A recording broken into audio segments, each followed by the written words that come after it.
Okay. I'm trying to see if I can figure out who my viewers are because I unfortunately can't do that anywhere very easily. Let's see. Docs. Stats? Nope. Docs. Yeah, no. Docs.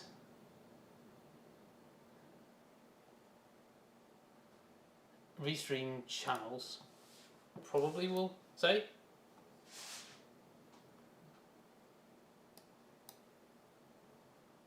I do hope that's wrong because according to YouTube I am live, so I'm not convinced this is correct.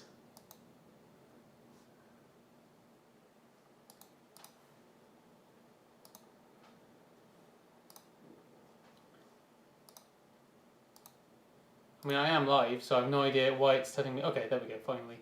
Not sure why the Twitch thing was unable to connect either, that's unfortunate, but anyway, whatever.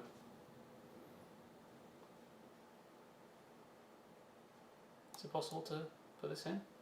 Seems not. Fine, whatever. Yeah, I can see that OBS is something else. Sometimes it works and sometimes it does not work.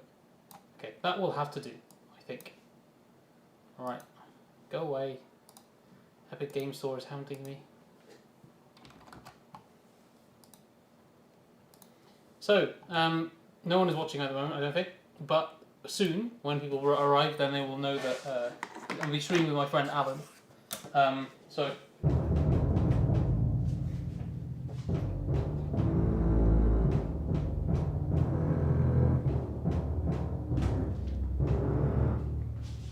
Okay. That's fun. But I need to change it to like a bit more of an actual bass sound. I mean, I could just use, there are bass guitars in Contact 3, it would be a lot easier to just do that. So.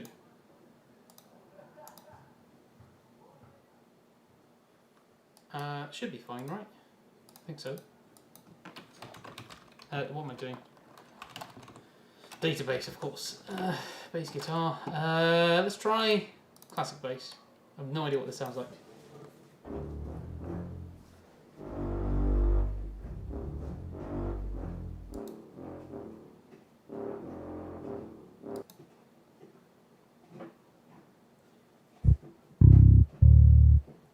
That sounds okay. I don't know how easy it will be to do distortion. But I do need to... oh, I mean, I could always transpose the pedals.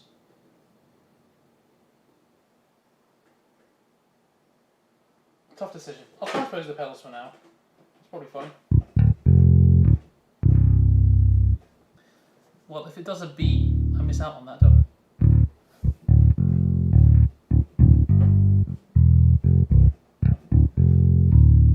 That's quite loud for you guys, isn't it? So, how do I fix that?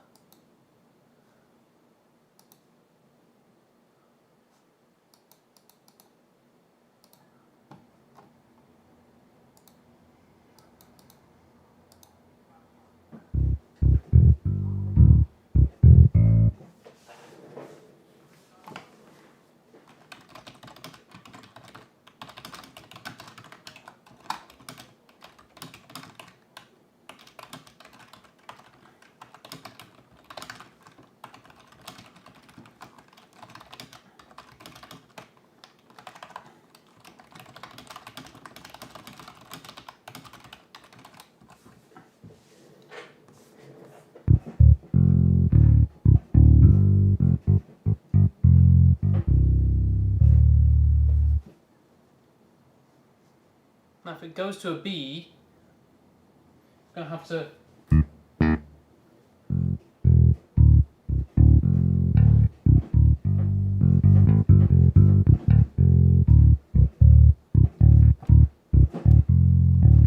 I didn't actually solve the problem, did I? Just that it's too loud for you. Should have sorted that out earlier.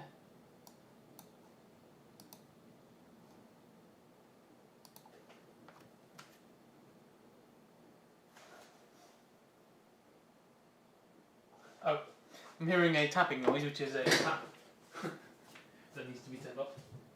Okay. Right. So, it's okay, but I think it needs some reverb, so I'm gonna do the reverb thing on it.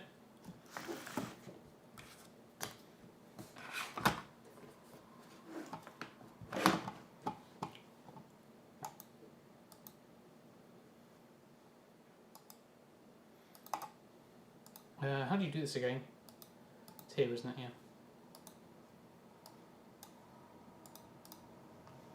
That's annoying, to say the least.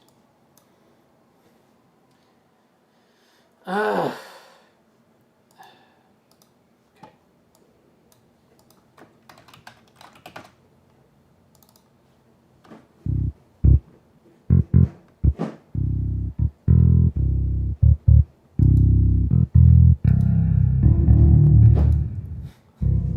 Also, I still need to solve the volume problem. Sorry, I really need to do that. I'll do that now.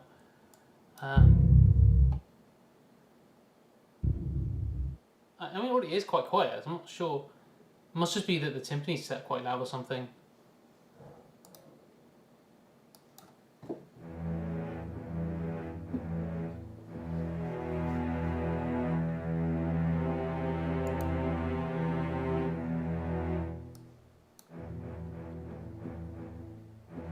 I've just realised why it can't connect to Twitch. I may need to solve this.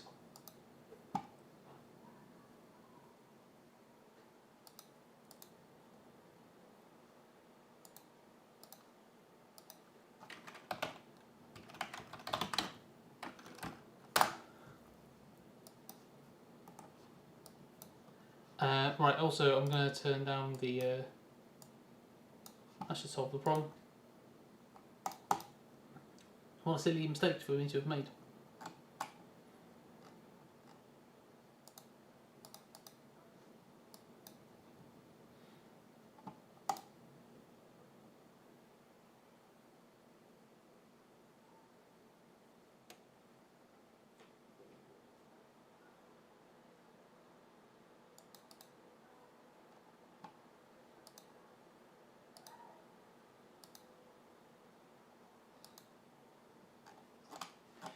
I have a feeling I'm going to have to restart this stream, but that's okay, I think.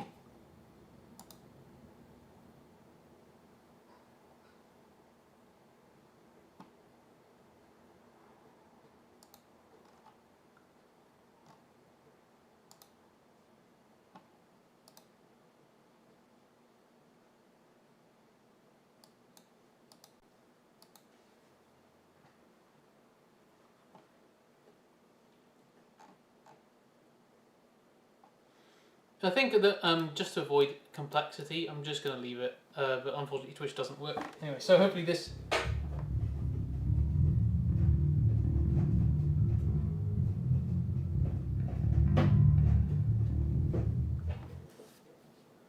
Okay.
That's a bit disappointing, isn't it?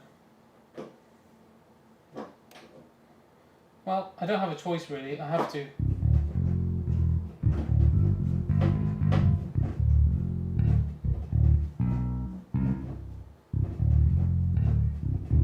Something like that. Okay. So I'm going to put on my guitar.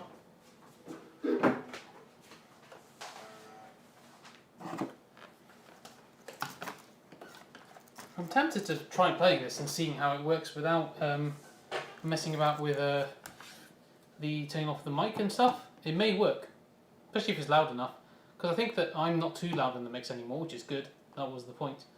So I'll mute these.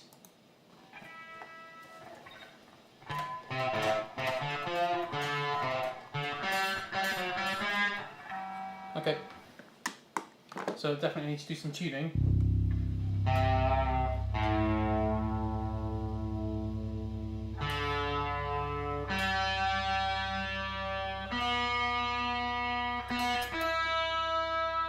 Hi there, how's it going?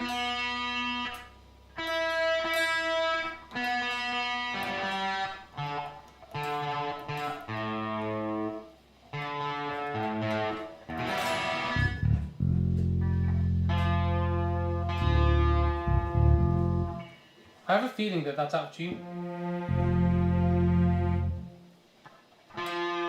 Well, okay, I'm out of tune.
Turn these down a little bit.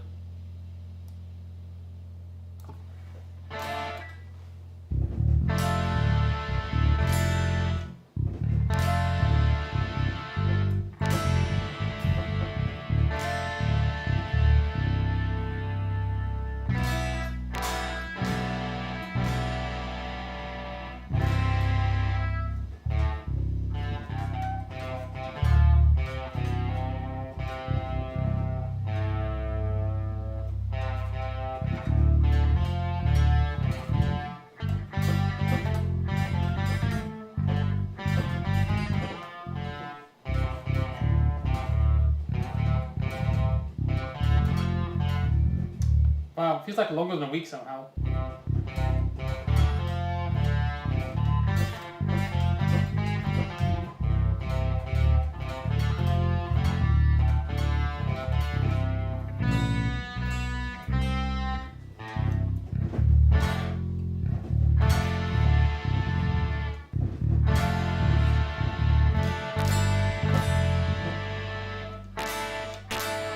Shouldn't be clipping that hard.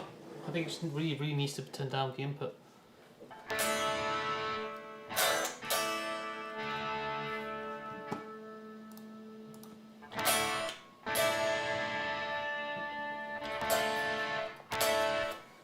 Probably I need to put a compressor on this at some point in the future, but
God, it's so hard.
might sit down a bit further. I think in the past I used to sit up higher. It doesn't work.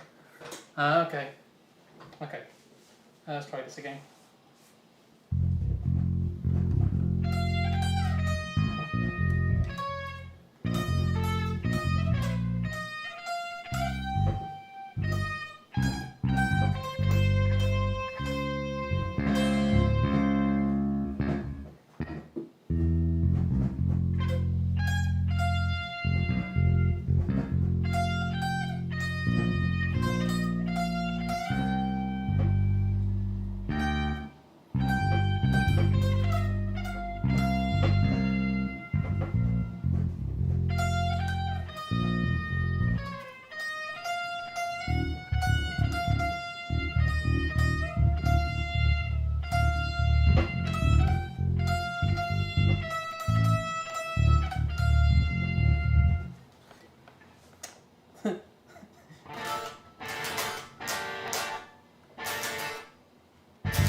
I actually don't remember even what my idea was before this, but I can go back to the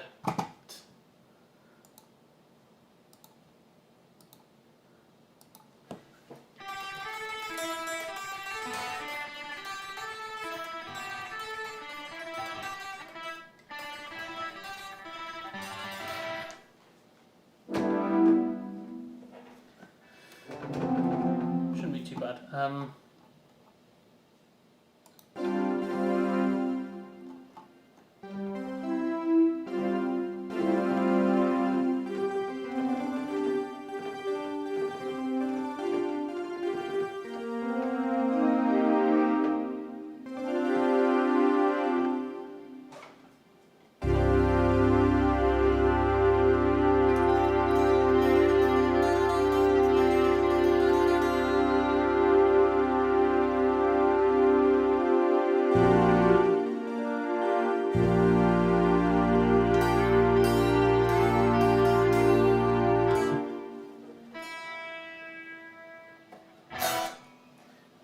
I need to put a synth bass on the bass as well. I have a feeling one of these works, but I don't remember which one.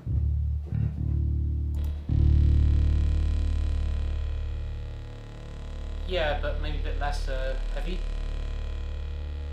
I mean, I know what I used to use, so maybe I should use that again. That's not what I used to use.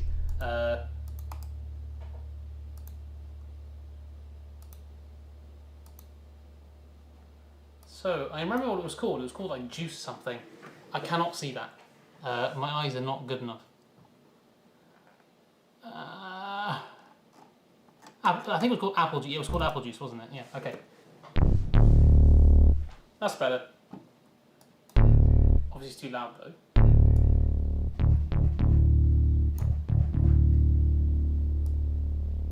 Okay, so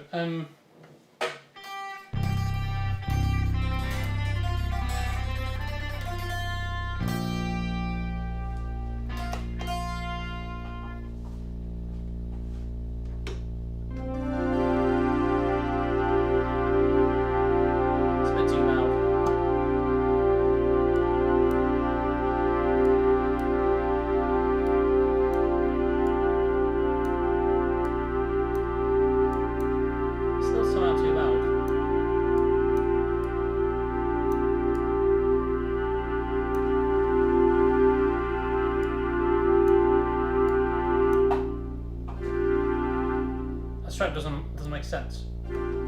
That's why.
really can't hear much.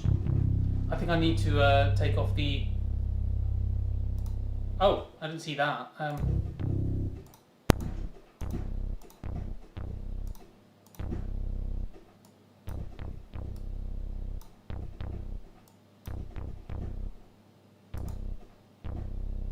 I'm not hearing that at all. Something wrong?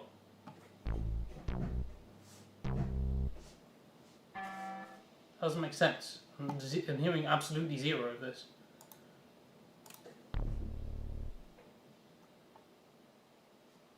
I can't work out why.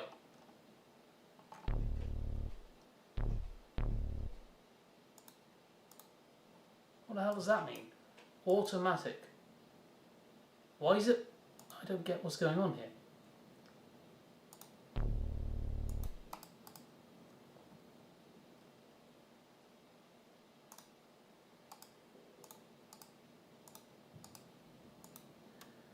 That's not the problem, Baba. I should be seeing a bar that looks like this. Oh, it's on mute. Whoops. How the hell did that happen?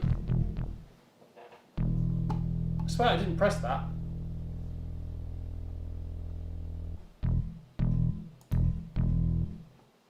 Right, now I get why it wasn't soloing. I was soloing the wrong thing. Don't like that at all.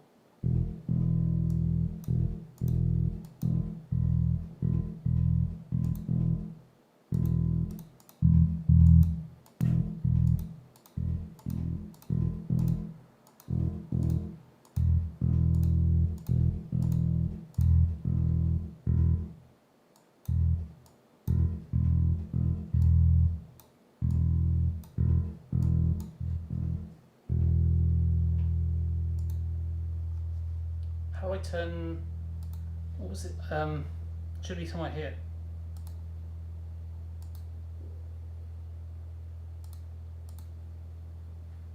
Should be... confused. Should be an option to change the sensitivity and I can't find it.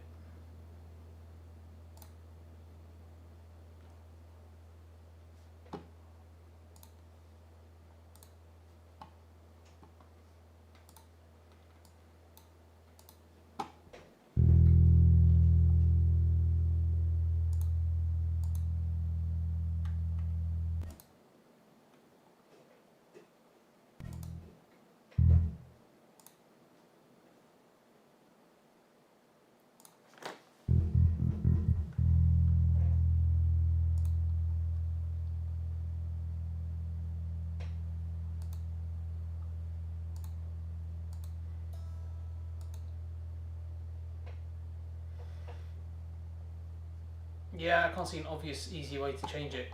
Very annoyingly. It's not here. Oh! No, that's the Tiffany rules. I'm looking for something that says this, but I can't see it. It's not on here. So, I don't really have a choice, unfortunately. Right, fine. Okay.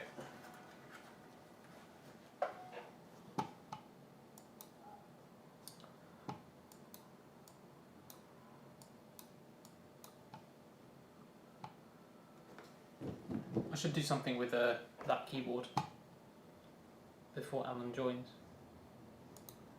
Okay. Ideally it wouldn't be that. Might run with that. Okay.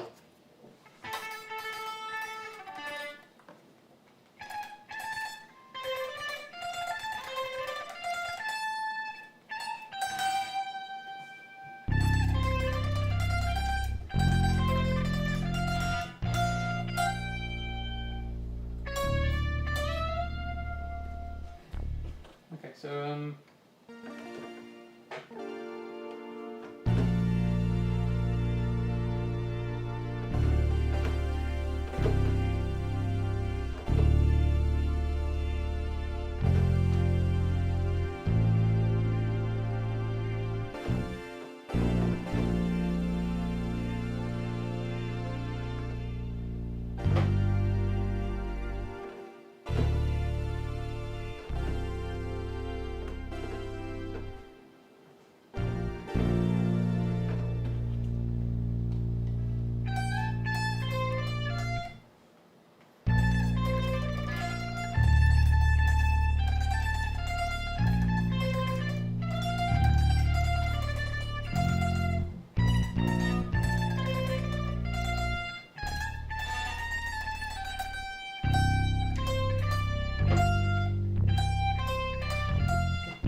also have a go see if I can play that as well.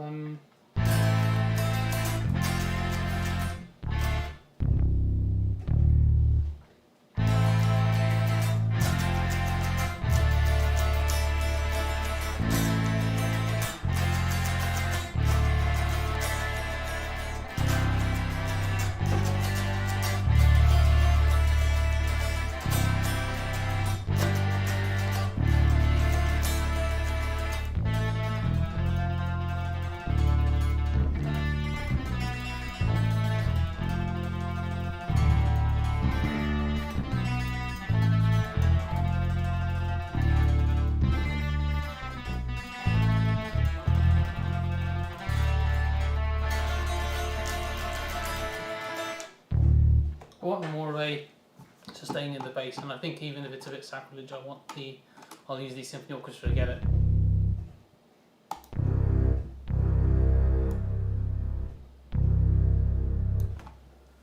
I didn't think about that.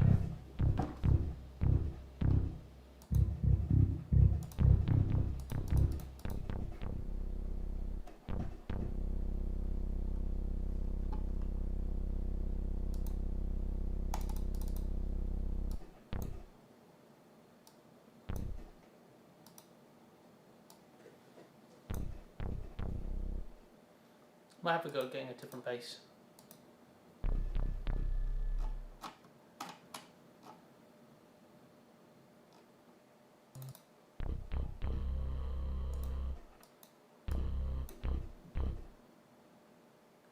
Ah, I knew there was a problem. I was couldn't work out what it was. So there's two of these.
Yeah, I don't think so. It's interesting that octave.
just quickly going to listen back to the other idea I was having earlier because I genuinely don't remember it very well. I thought I had it open. It wouldn't ring. Oh, I forgot to close this. Whoops. That's amazing. Okay.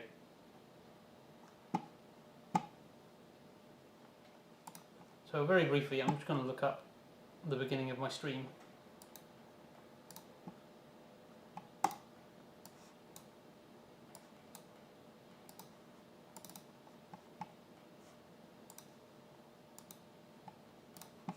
So I have a feeling that I turned off the ability for me to listen to this. I'm assuming that's why, because I can't hear it. I'm listening with a 1, so I'm assuming that's correct. That's better, yep.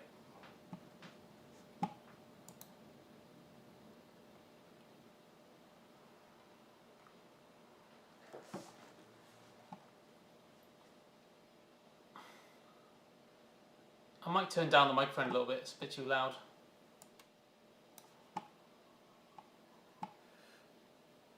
I may also turn off the microphone when I'm tracking stuff.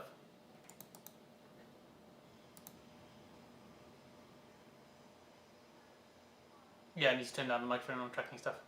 Or maybe put back on the denoising.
So that's what it sounds like. Okay, so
something like that. So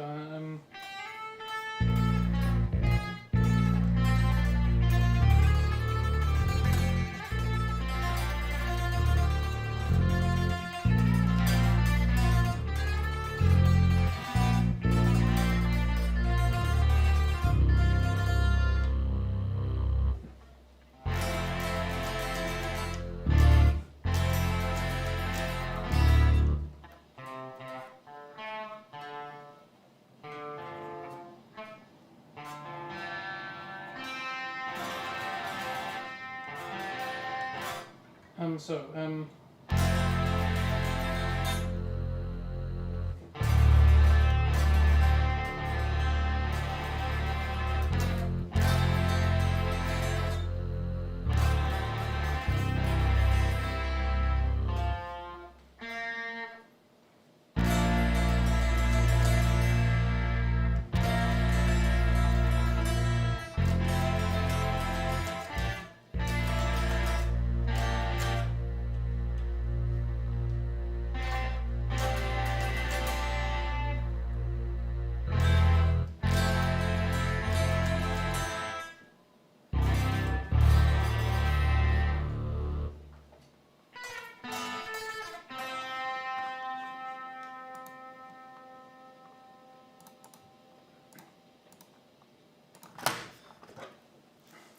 Alan is on his way, but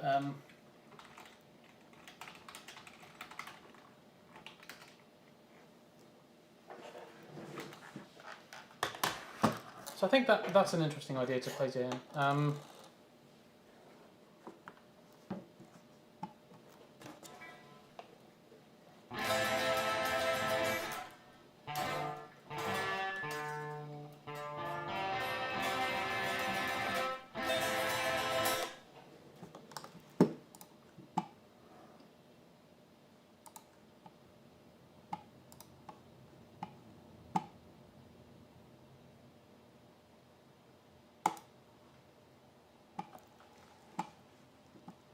Well, hello there.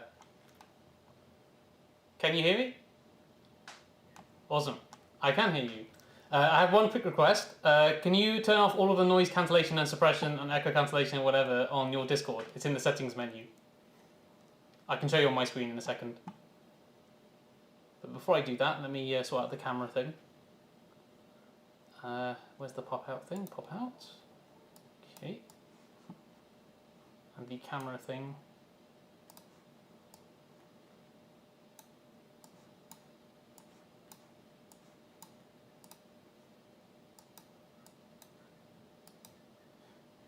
Should be, I think.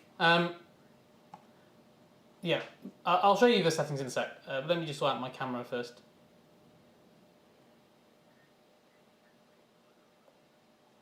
Try it with off, but you can turn it on. Okay, we can try it with it on first. The most important bit is you don't. Yep. Okay.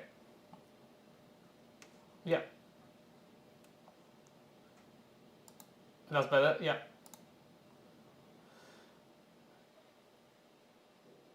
Yep. Everything should be off. And also, there's like an input sensitivity slider. If you put that to the bottom, if it becomes a problem, we can turn it off. But that basically stops from clipping your audio.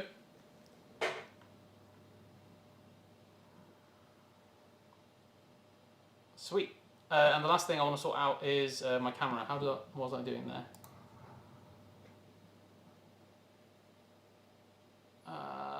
Right, I need to go to OBS. I need to deactivate the camera. Where's the deactivate button? There it is. Okay, deactivate. And then...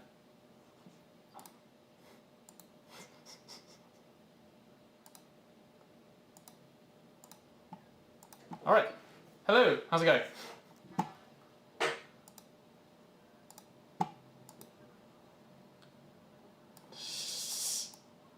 Alright, so I've been playing about with...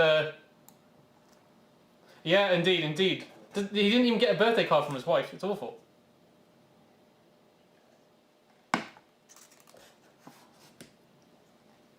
I mean, you look at the pictures of him and it's like, is that still human? And so yeah, I expected the same. But I mean, you know, he's 100. It's fair enough, I guess. But anyway.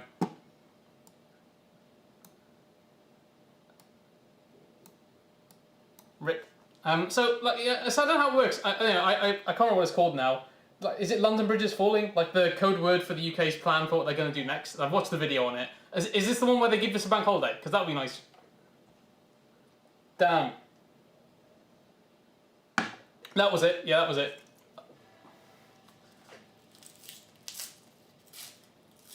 I mean, yeah. I'll pour out a beer for him or something.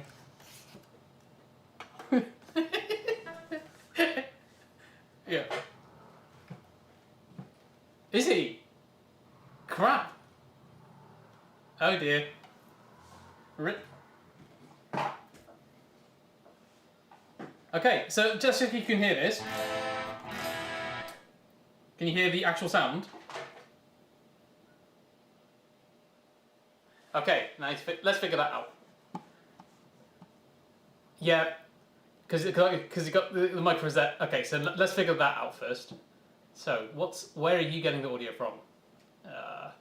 Welcome to the fun of chasing down virtual audio routing in and out.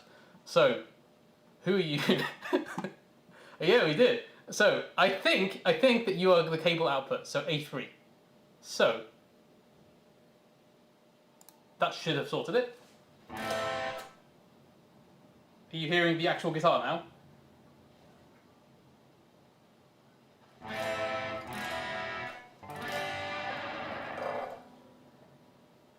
Okay, so can you hear this then?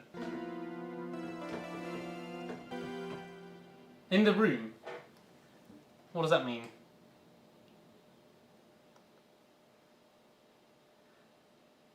That's really weird. Yeah. That's a possibility. Yeah, I can try that, but you shouldn't be hearing it anyway because there is no sound being played out of the thing. But well, okay, one sec. So, where's my mic? One second. Okay, so you can't hear me now, I think. Good.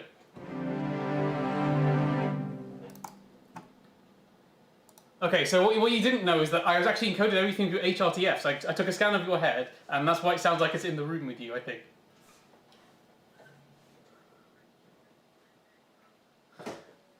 I'm not sure. I can't remember. Yeah, I think I'm the one who studied humans. I think so, right?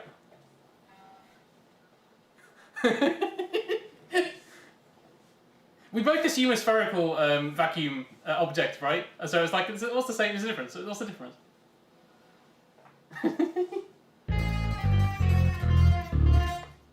That sort of thing. Right. So what I was playing about with earlier. Am I going to remember this? For the time being, yeah. What I was playing about with was this. Imagine these chords, and I can't play the guitar at the same time, but these chords.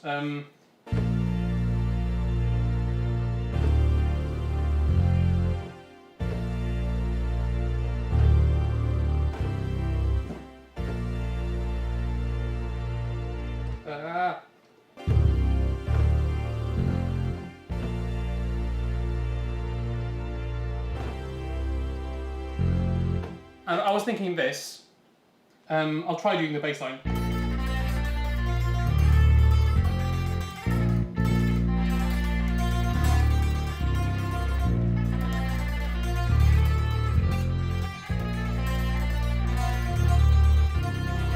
Something like that. But then I thought the next bit, which might be more interesting to you, I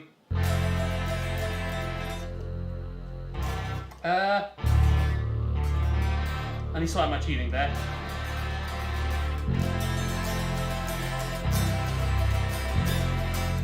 Something like that. I haven't worked out where to go from there, but something like that maybe?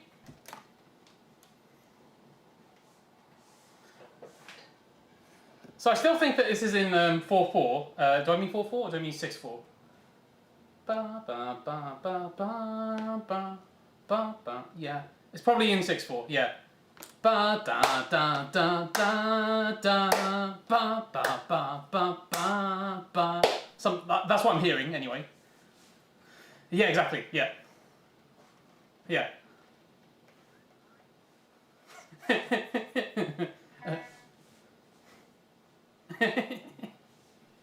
We don't have to do that, by the way. It's just that was the idea I was having right now. Otherwise, I don't know if you heard the one I was playing a few weeks ago, but that's also what I thought was a cool idea.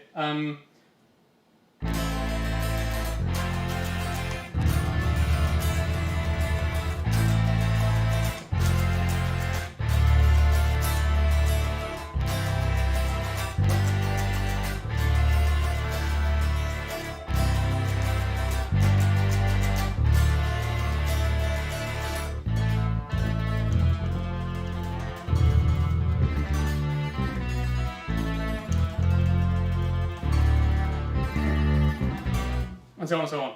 It's very, very hard, but also very, very fun to try and play these with bass lines at the same time.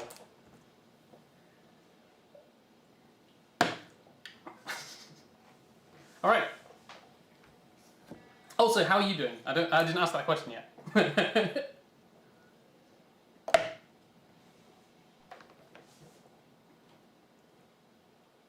Oh, nice.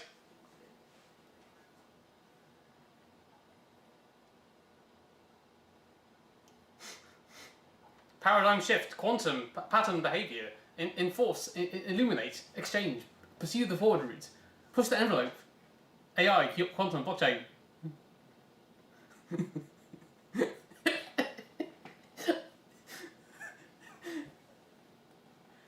The bottom line. And the KPIs. The KPIs will be accomplished by Q4.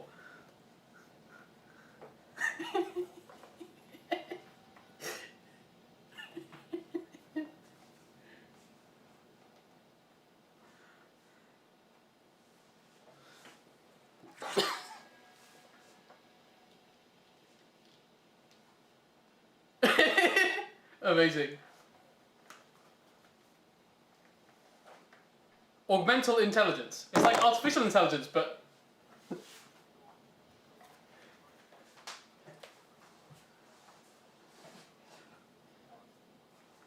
amazing.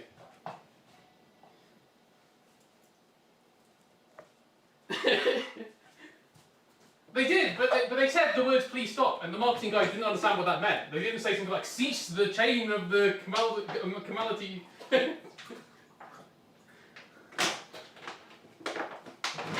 Okay, some water. I mean, I say that. It's been a busier week this week than it was in the work weeks because the work weeks were not challenging me properly. So, in this week, well, I say this week, so since, it was very funny. So basically what happened was, I said on the, what the original plan was I was going to start my new job on the 5th, but actually on the 6th because the 5th is a bank holiday. And what happened was, that they were asking for some checks to be done, but that they didn't say that they had finished all of their stuff. And one of the checks was get a reference from your current employer, and I said I can't do that until I know that I've got the job. So can you do your checks first? And they took a week to do that. So that pushed everything back by 1 week. So my actual start date is the 12th. So after that was sorted, I then put in my resignation to my previous company saying, hey, it's the 8th of March today, and I want to have my last day be the 5th, but actually because of the bank holiday, my last day is the 1st. And I got back a P45 from them that said 31st of March, and I was like, okay, they're basically saying, fair enough, they don't want to pay me the bank holiday and then we'd stop a bit earlier. Sure, why not? And they're like, no, that's actually not what we intended to do. So basically, I got paid 3 days worth of wages to do absolutely nothing. Like I say, when I mean absolutely nothing, I mean I attended one 10-minute meeting. And like I'd already done all my handovers, assuming that based on the P45, that was my actual last day. But no, I mean, they said, yeah, sure. So I've essentially been off since the 1st. And in reality, what I've done is view 5 houses, put an offer on one, and then have that guy come back to me and say, actually not interested, then put an offer on a different one, have that be accepted, and start doing the other stuff, investigate mortgages, renew passport, sort out stuff for the new startup that I'm working on so that we can get access, a bunch of stuff for my new company. So it's not really been a week off, Alan, that's the point there. And I expected this, but I thought it was going to be a lot better than last time, because last time, what happened was, in my week off, Microsoft were like, hey, do you want to come for a job interview? I was like, yes? No, but it's Microsoft, so I have to go, right? Yeah, that wasn't fun. And yeah, it's not been a very relaxing week, let's say. But it seems to have been a productive one, which is good. N11. So it's basically Zone 3/Zone 4, like on the edge of Zone 3, Zone 4, just inside the inner circular, northeast or northeast London. It's basically the only place that you can buy detached houses, and the reason it has to be detached is because of the music. So I was basically looking at like semi-detached 3-bedroom houses, which I do not need, but you need a bedroom away from the other people. And I was like, yeah, but I don't want a 3-bedroom house because like there's all this space that I don't need. So and also that would have been like hopelessly that mum and dad, please, you're basically paying for the whole thing. I really don't want this, but this is the only way I can do it. This is like I could have afforded it on myself, which is I'm surprised by, but my parents are still like paying off a reasonable proportion of it, which is nice of them. I say paying off. I mean, I will pay them back, but I don't have to. And legally speaking, I'm not going to because they are gifting me the money. That is what I have to say to the mortgage people. So anyway, yeah. So that's basically there. It's going to be about the funny part. Is this website? Okay, let me show you it. Because I was looking for this thing for pretty much for years. I don't really care where in London I am, right? I don't know anything about this place, and ultimately it's like, does it have an internet connection, right? You know, if it has an internet connection, it's probably fine. And you know, some of the places I was looking at, Alan, they had like not even 4G, right? And on top of it, like the maximum internet was like 100 megabit per second. I was like, this is outrageous. Like I cannot do this. So anyway, the place I'm going is not like this. So have a look at this. If you can look at my stream, or I could share my screen. But easier if I just show you the screen. If you could look at the stream. So, but put the stream on mute. So, can you see it? Okay, do you want to go to the YouTube link, or I can try sharing my screen, but it may kill my computer. I'll have a go. No, that's fine. But hopefully it didn't kill everything. All right, can you see this? Right. So this website, commute from, is exactly what I was looking. How long is the commute? That's all I need to know. I don't really care about anything else. Just how long is the commute, please? So I want to commute from something to something. My new work is near London Bridge. Not that it matters, because everything is closed. In amount of time, right? So I can put like 30 to 40 minutes, right? And say, okay, go. Right, here's the joke. So this, where I currently live, okay, can I get somewhere in between? No, I can't get anywhere in between those zooms. Right, I live... Yes. But they don't know exactly where I am, so it's fine. So I think I mean the 40 to 50 minutes. So let's try again.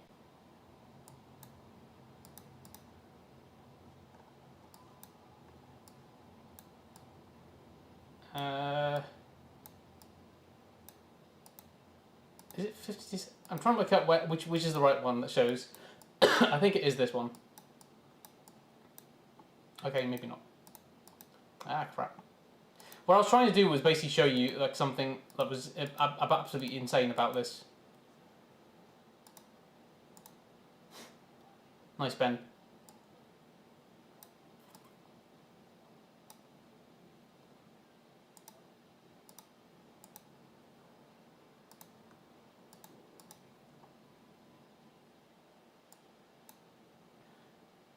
I'm trying to find the exact one, and I don't think I'm going to find it. But it's between 40 and 50 minutes is what I'm trying to find, basically. Okay, there we go. Right, finally. So this is like where in London is 30 to 40 minutes away from London Bridge, right? So you can see that if you're on a stupid line like I am with the overground, which like goes a nice circle or whatever, that yeah, I'm about 30 to 40 minutes, and it's definitely more like 40 minutes. And this station is about. I'm actually here, and this station is like 10 minutes walk away from here or something. So, or Stevenage. So I could live in Stevenage and have the same commute as I do currently, right? And I'm not going to move to Stevenage, obviously. The point is that I've been looking at this map as like, where is like 40 to 50 minutes away, and you get some reasonable results. And spoiler alert, my new place is 40 to 50 minutes away. But realistically speaking, you're looking at like edge of the Central Line, or like midway up the Northern Line, or parts of the Overground, parts of the Piccadilly Line. And realistically, it's like your options are a bit limited, to be honest. So if you want to stay within, I was trying to get within the inner circular. That was what I was trying to do. But yeah, it's just absurd that this Canonbury station is like it's pretty close by to where I am. It's like that's the same distance as it is to where I'm moving to, which is absurd. So Walthamstow was one of the places I was looking at. That would be on where is it? Yeah, there we go. So over here, like that would have been reasonable as well. But anyway, so yeah, the short of it was as long as it's within this map, I wouldn't really care. But I wanted to stay within London just for convenience. It's not quite that far. Essish.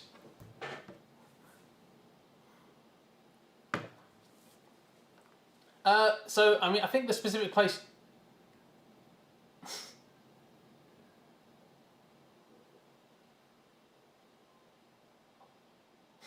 Nice.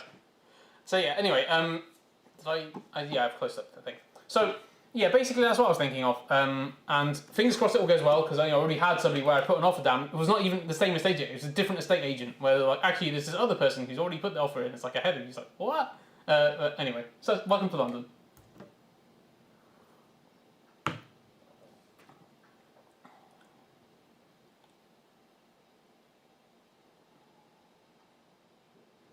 Stamp duty. Oh, I see, yeah. Yeah.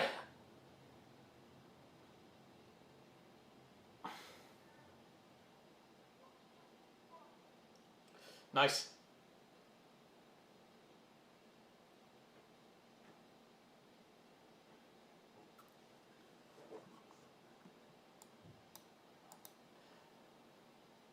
Yeah.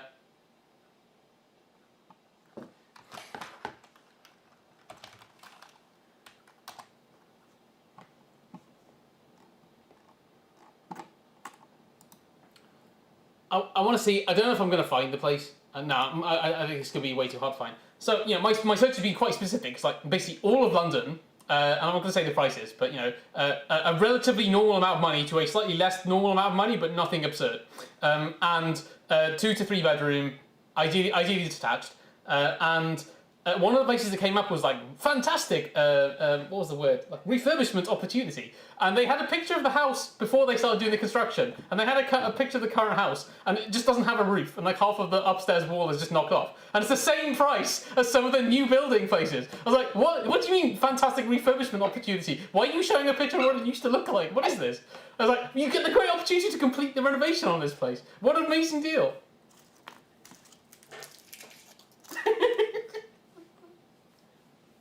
Yeah, right. Anyway, so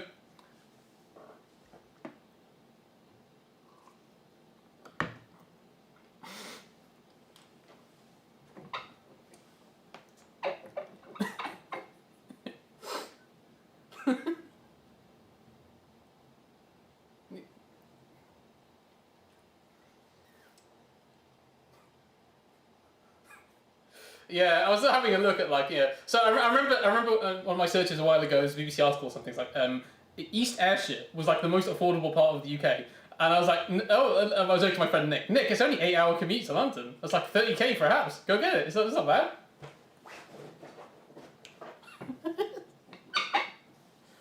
Holy crap! Amazing. Yes.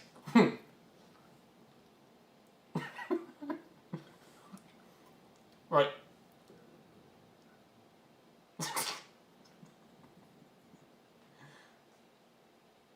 Nice. Yeah.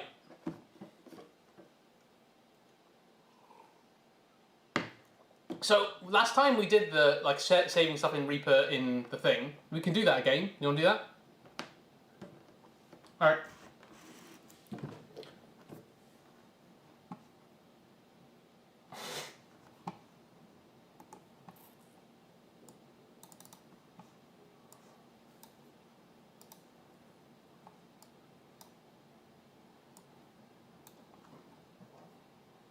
Yes, it's basically just that. It's okay. They've heard it from me. Okay. I don't even remember which. I think we were in Dropbox, weren't we? Let's hang out. There we go. Okay. So I suppose I should make a new project. Yep.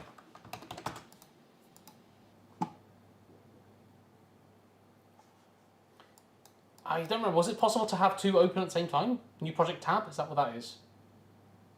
I might try. So I'll reopen my thing and do that.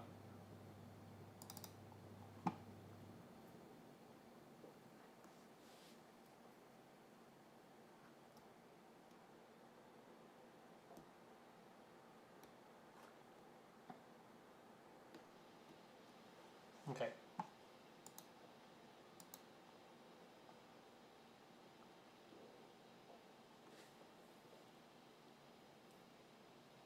That is a nice chord.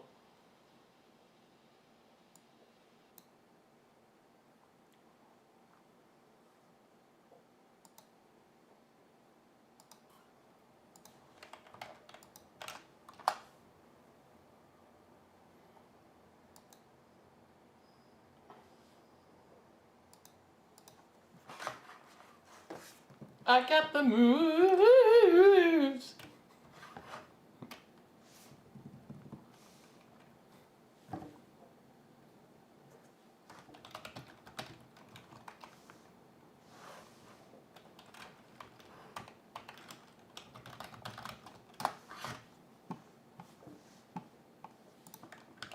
Okay, so what do you want to do?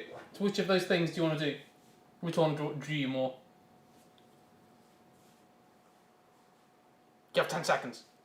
You what? Yeah, alright. Give me like 10 seconds.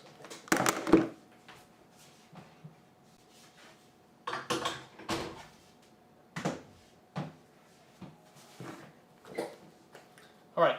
The second one was the I think it's mathematically impossible for the guitar strap not to get hooked around the guitar stand. It's not possible.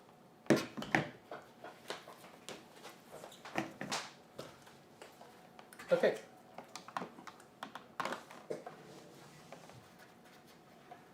Also, I did find, I haven't found the actual thing, but there are RF wireless headsets that supposedly will have low enough latency that it actually works. So I'd like to investigate one of those at some point in the future.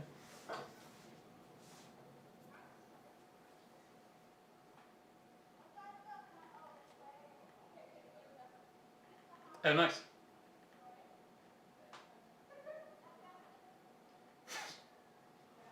If you don't want them, yeah, why not?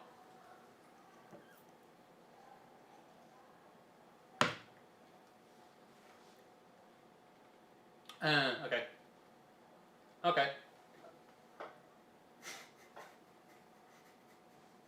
There's lots of reasons. It's flex. Alright, so this one, right?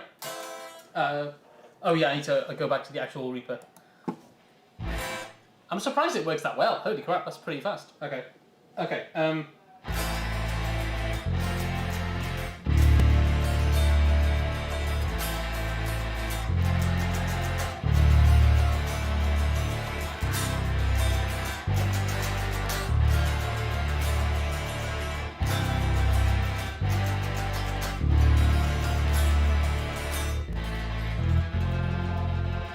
something odd with the sound, at least on my side.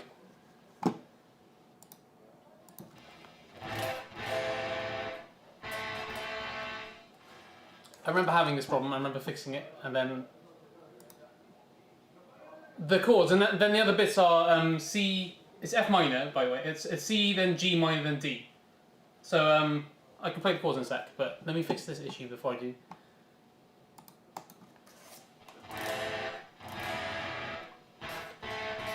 I'm still trying to work out why it sounds like that, though. I did solve this. I remember it being not easy to solve, though.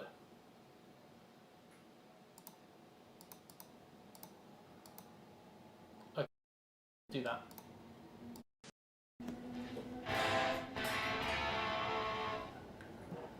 Does it sound weird to you as well? It sounds weird to me. Now, why? I'm not sure why that is. I can try and solve that.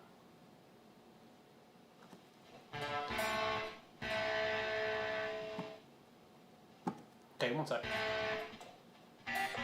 Do I also sound distant?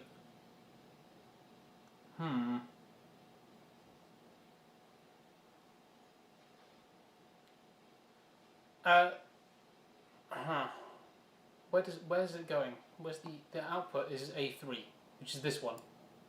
Any better? Okay. So I need to figure out why the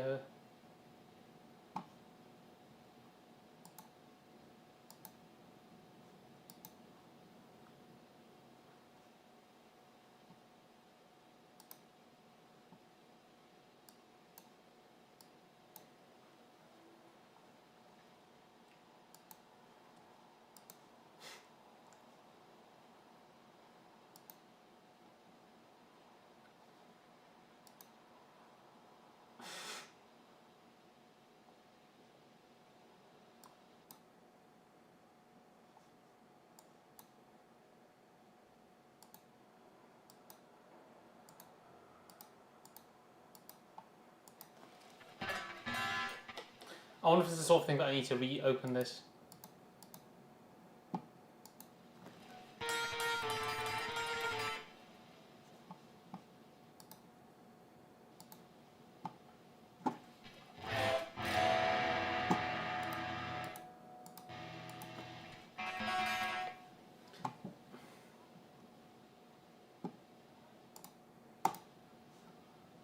That's not the problem. Okay. I'm going to try closing Voicemeeter Banana and opening it up. It may stop the audio to you for a bit.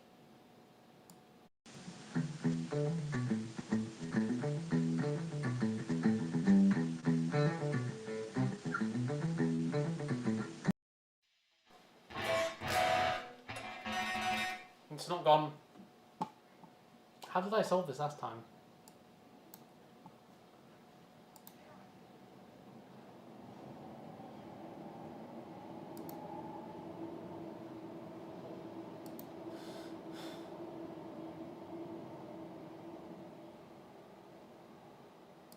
That's interesting. Yeah, that was a train going by, so that would make sense. Oh! I'm not sure how to solve this, but...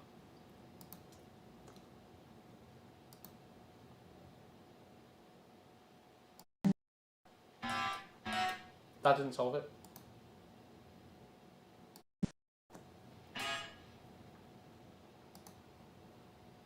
I know, right?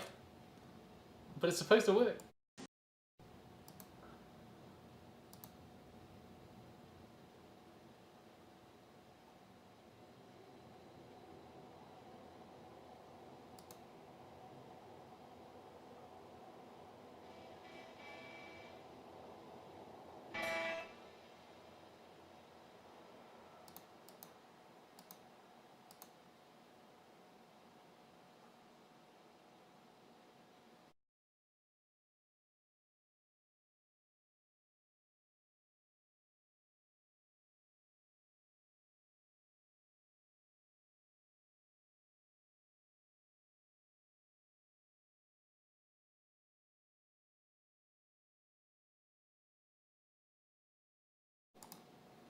I've confirmed that the problem is Reaper,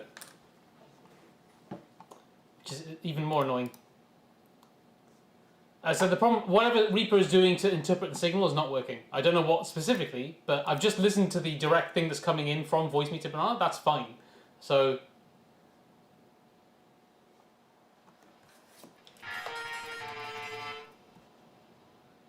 yeah, so that's the problem is when using Voicemeeter Banana, I can't seem to get to them.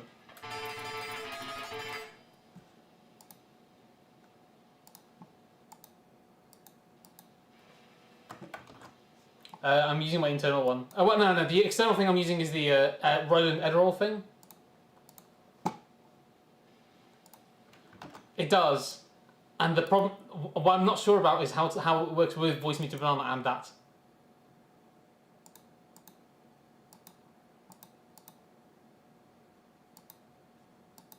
No, actually no, because the same problem would be like getting the... I have to stream you to give you the audio through Discord. It's the same problem. Yeah, but it's cool when it's live.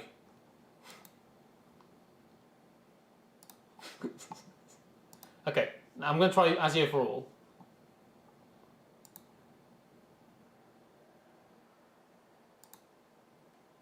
Properties.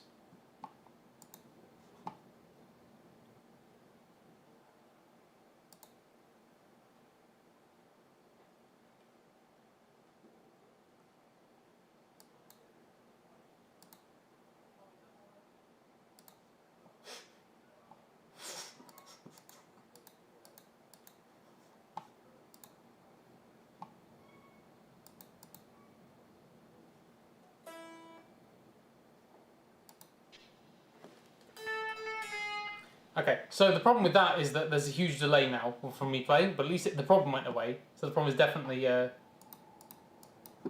ASIO thing.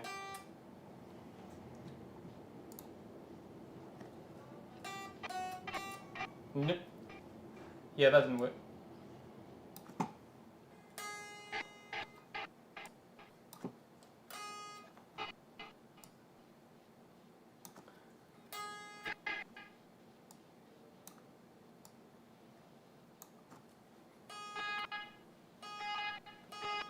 The problem is just there's a horrendous delay to me now, so...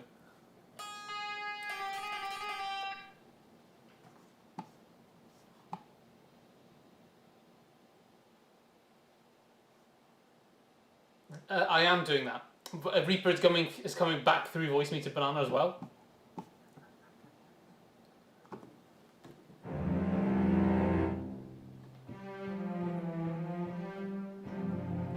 It's actually the delay to the keyboards is fine. It's specifically the input delay from thinking.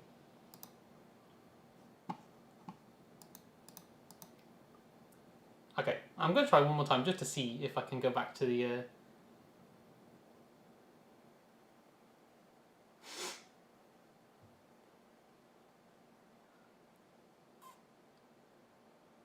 it would help if I remembered which one it was before. Nope, that's not working. I'm up for that.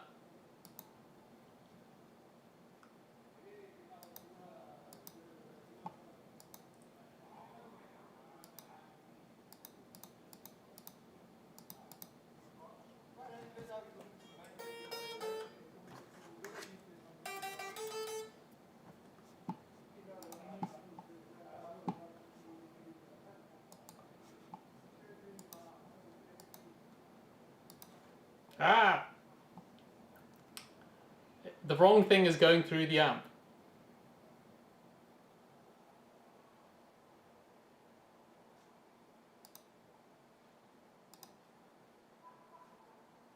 So it's not. It must be. I can try insert virtual audio. Yeah, but I can't hear that, so it must be the other one. So you know what the problem was? It was after making the new Reaper project. This is a different audio config. I think that's what's going on.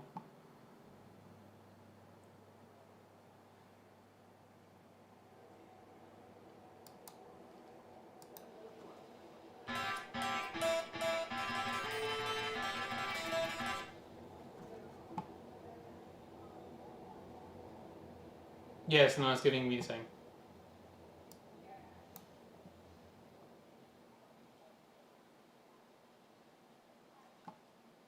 I know, right?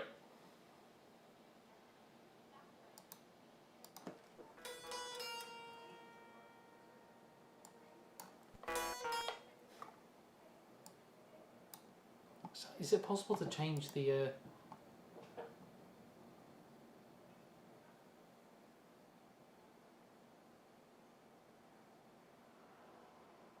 system options?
Okay, last ditch is going to be to restart Reaper, but I don't think that is the problem.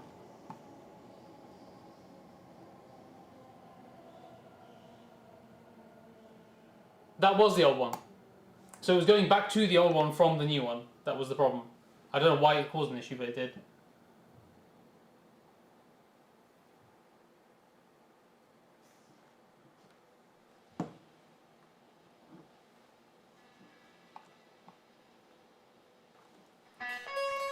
See, the problem's gone now. But if I go back to the new one, I think it's going to break it again. We'll see. We'll see what it does. So...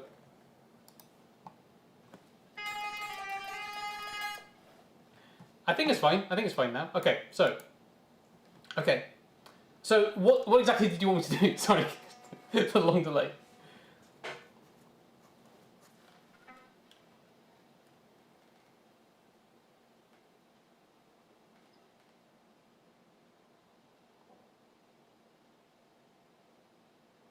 Do you mean the one we just did, or the? Yeah. Yeah. That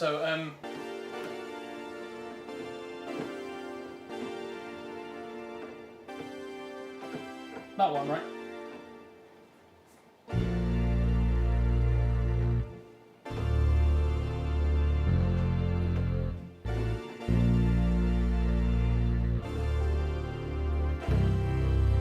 That thing. All right. Let me track that then. Let me take this off.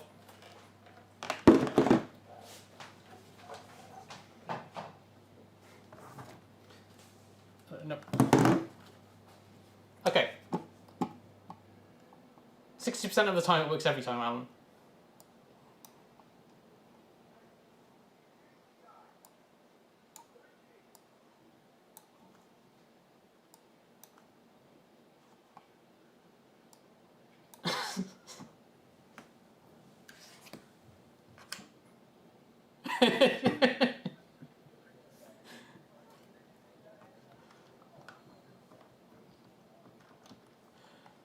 I don't you understand how prophetic Anchorman is. I mean, it's just that prophetic.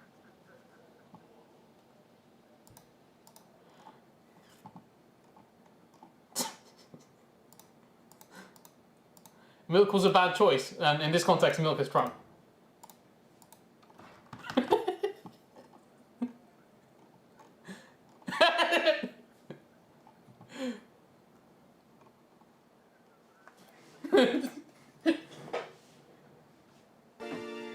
But didn't you hear that the Conservatives said there's no racism anymore? Do you know? Yeah. Yeah. It's just an individuals. The individuals are all individually racist, but there's no societal problem.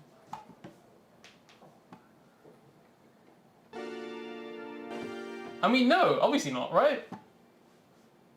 I mean, like, some of my best Baroness friends are black.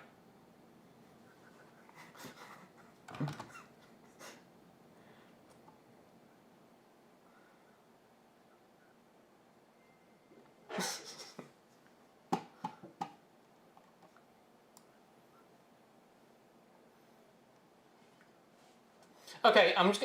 I, Boris Johnson. I'm going to ask the nearest Pakistani and Indian people that I know. Oh, Lord, something of something. Yes, hello. What do you think? Oh no, it didn't stop me from being a lord. Oh well, there you go. Directory from the source.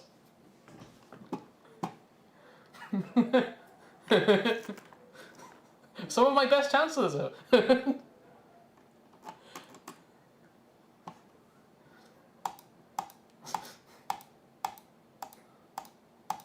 Something like that. All right, that should be fast enough.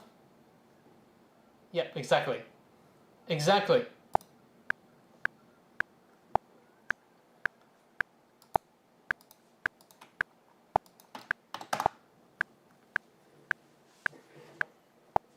Okay. No, I need to record. I'm going to need to track that at a slow speed than that. But that is the final speed.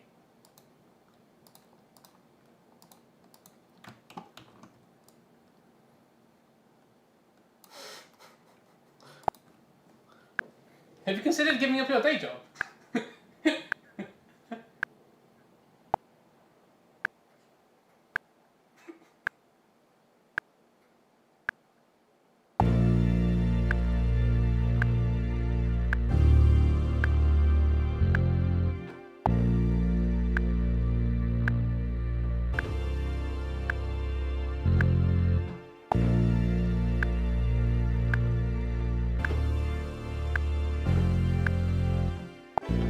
Damn it. Good enough. I got enough of it.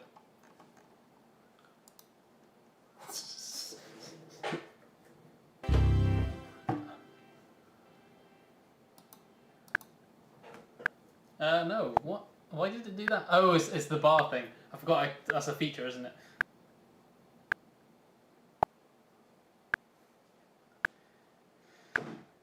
I can't hear that. Why can't I hear that? If I hit the chord a lot before the... Okay, I'm just going to do that, and then... Yeah, oh, this is such a bad feature now. Why is it a 2-bar counted? Why did I set it to be that?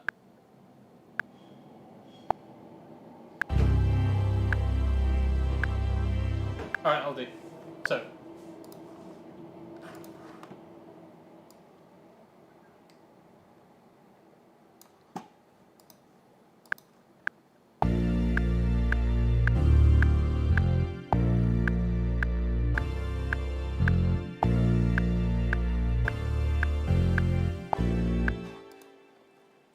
Do you like the augmented chord there?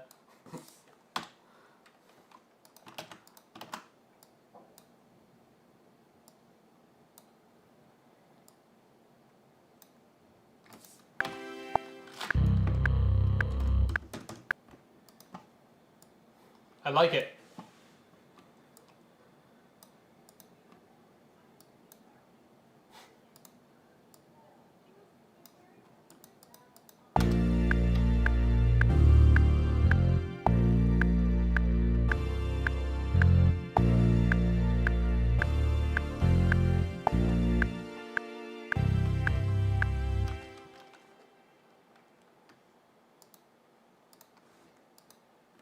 Okay, so do you want to just bump those over to you?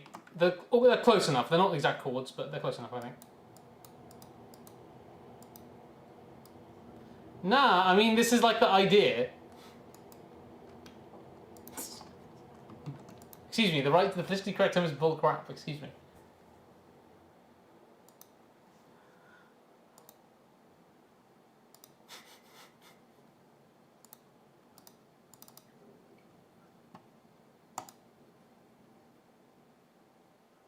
Yeah, that was the name of the thing, because it's April.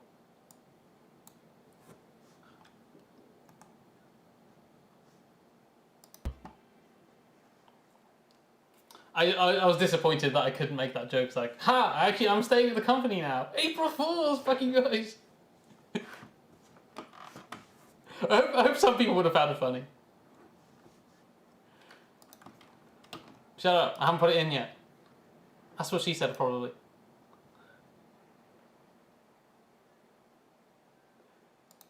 Tempo? I did. Unlike you, Mr.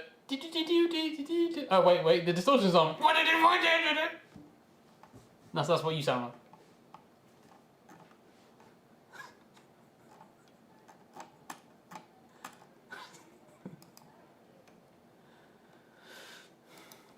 Yeah, can you do that to the rhythm of Girl from Ipanema, please? You did Girl from Ipanema.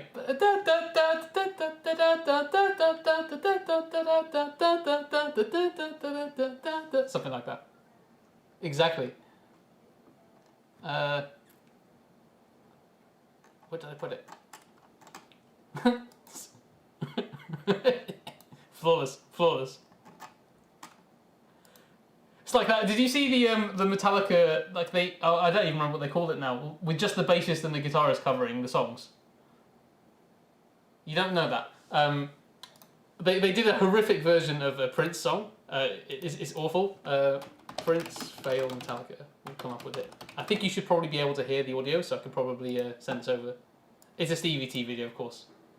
Let me know if you can hear this. Can you hear that? Can you hear it now? You really can't? Okay, I need to sort that out.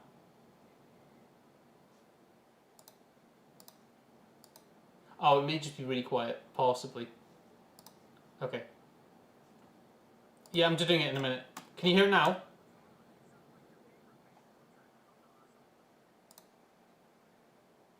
I'm not sure why. It's really weird that you can't hear it, that it's really quiet.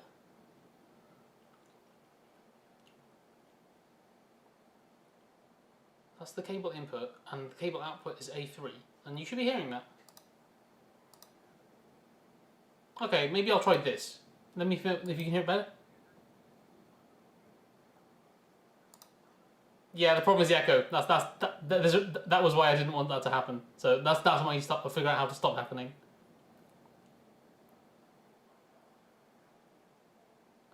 You can try that. I'm not sure. Try it first. If it helps, it helps. If it doesn't help, then there's one other way of doing it.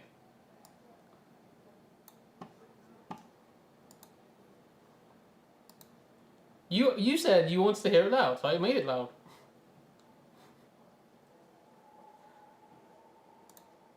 How dare you? How dare you?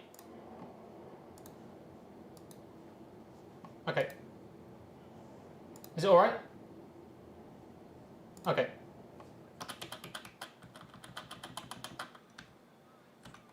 So it's when doves cry.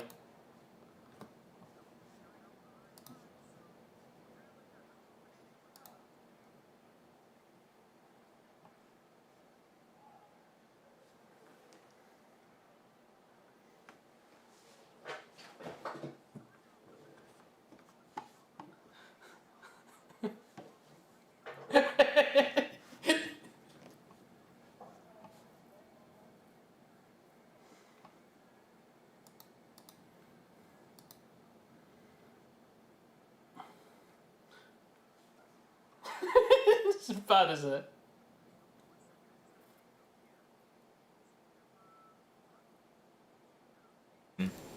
When hell froze over. You what? Who is it from Metallica? Who's the what? Who's the? Who is it from Metallica? Is it Lars? It's well, Kirk, and I'm not sure who the other guy is, but Oh, Kirk Hammett. I think so. Like And it's truly whatever his name is, and the rhythm guitarist guy, the soloist guy, not the Kirk rhythm Hammett guitarist. and I can't remember his name. Yeah, the guy that goes yeah. The guy goes, no, it's not that guy, it's the other guy. It's the guy who goes. That guy. And the bassist, Yeah, and the bassist. Yeah. the one who's not dead, the new one. Yeah, the one who's not dead. Yeah, this is recent.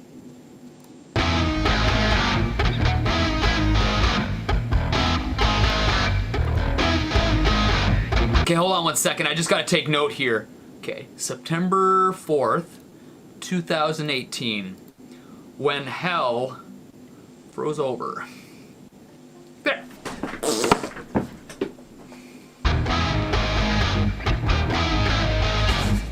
And there's something really goofy going on with Kirk's guitar in the main riff.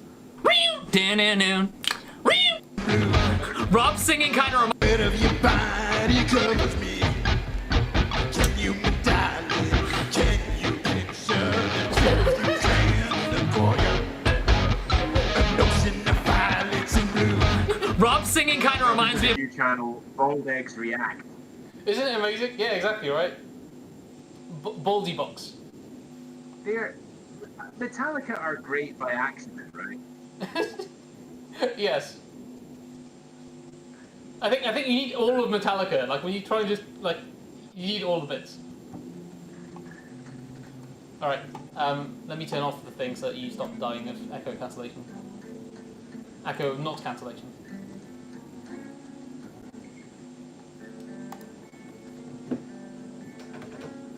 Oh yeah, I know why that's not working.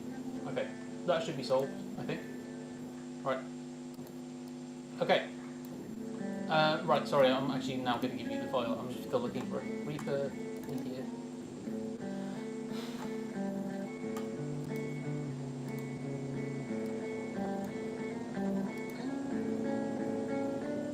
What tempo was it again? 109 BPM.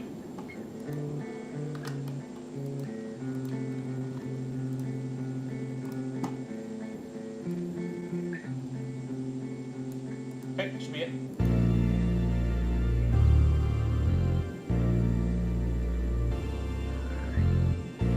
There you go. Okay, I've saved it, No. and I'm gonna double check that it saved it in the right place. No, it didn't. Okay, I know that I did it right this time, but it's still not doing it right. So, save project as, create subdirectory for project. That is the subdirectory. Right, if I do that, it should work. Copy all media. Okay. Right, see, this is the problem. It should work. It should already have worked, but it didn't. Okay, there you go. Now it definitely works. All right, and I'll close it up, and you should receive that soon. There we go. So yeah, the riff was Yeah.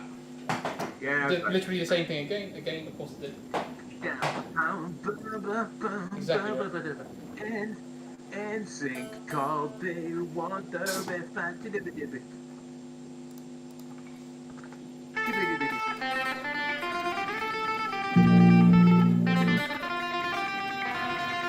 That That was what I heard, but it could be anything really. I was also debating about putting it up octave, but I'm not sure if that works better or not. The other one was I was thinking, how does that work? Yeah, so I'm trying to think what the idea was. Oh yeah, the next bit, the bit after this, goes and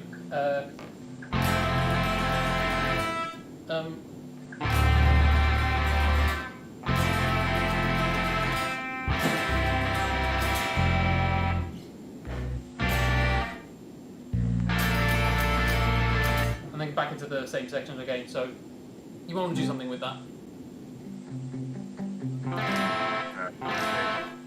Well, why don't you go play? You go tune your guitar, and I'll. It's perfectly in tune. What are you talking about? All right, I will.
Okay, so let me do the riff.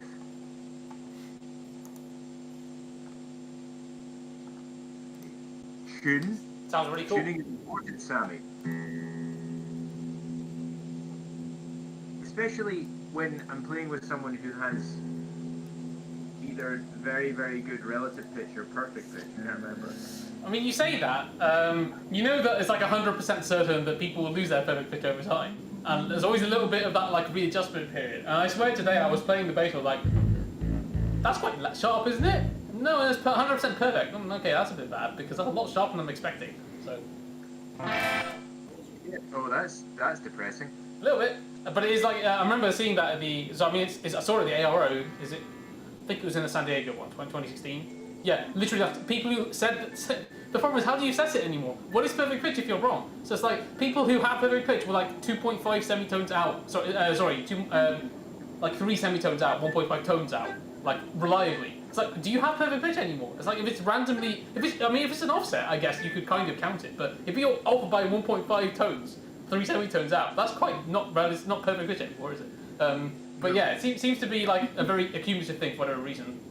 Yeah, not a nice thing, right? But I've had it at least once where I was listening to something in one ear only, and when I put in the second earphone, I remember like the world shifted up like a semitone or 2 semitones. to match my perfect pitch. I was like, wow, okay, that was a really weird feeling. Only I can't describe what it was like except for that. But it was like it sounded to me like. I was like, okay, now I get it. That's the right note. So I feel like there is a feedback. I mean, I think there has to be, but I don't know how it works. I'm assuming that if you didn't do any music for a month, then yeah, you may really struggle. I don't know. Right, let me get this riff.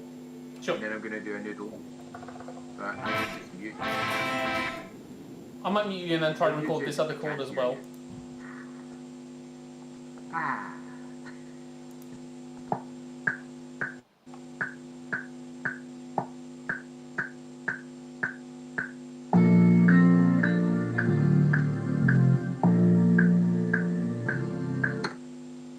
One track take, yeah?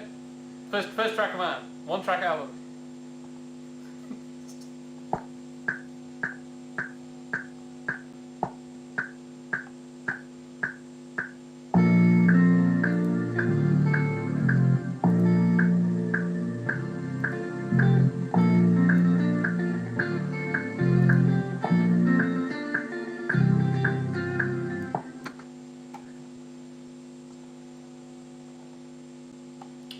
Okay.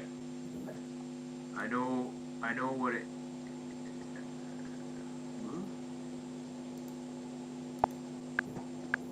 I know what it is. It's messing me up. I expect that to be 6, not 6/4. I expect that to be 6/8. I never play in 6/4 ever. That's what's happened. Right. If I change that to 6/8, does it fuck around things? No, that's good. Right.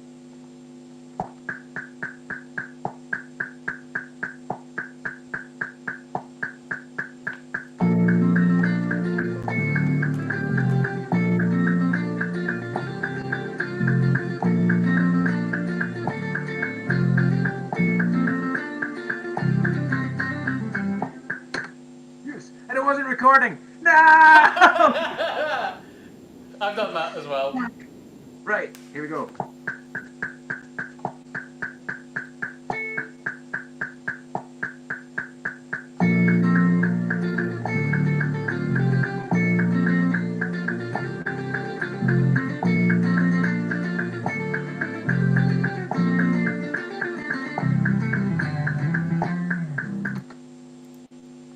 That'll do. Can I put a little noodly thing on top of that? No. Do you want? Come on. Of course. Right, 2 seconds. Also, have you considered Thank playing you. it in 6/8 9/9/6?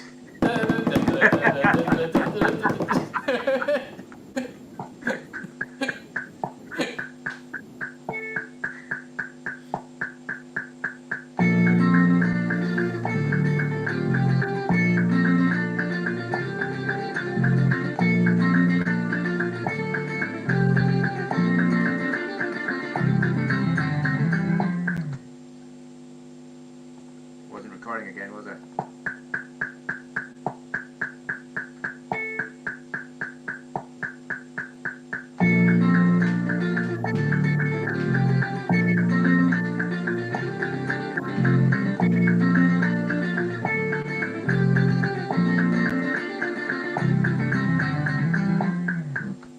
Do you like 20 tracks of the same riff? I think they sound really cool with that sort of chorus effect.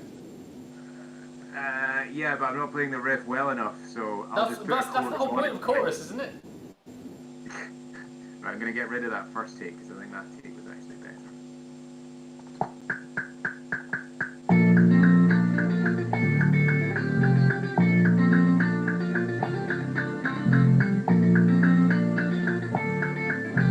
With that G, you should do the sort of bend thing where you go with the screaming. You know what I mean? It Yeah. is fully that. Right. Okay.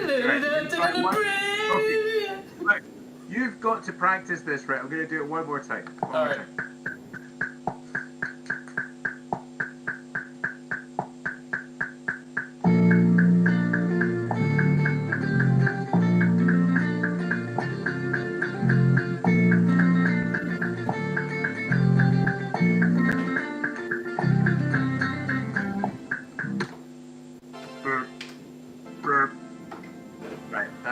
again, and then you come to the fully one.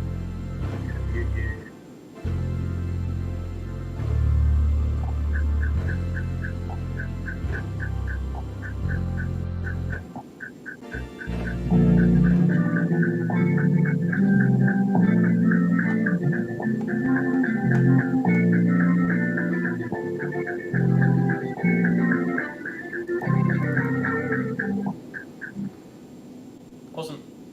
Now I need to track the other chords. I'll do that in a second. Alright, you were muted. Here we go. Alright, so I'm gonna track the other chords now. I was gonna do it while you're playing, but I want to listen to you play. So right, let me render. Where's the render button again? Track, freeze track, render. I'm still doing the whole thing where I just render the whole thing. So track. Is it track? File render. Which render time selection is just I've never had problems with that. I've had problems with literally everything else.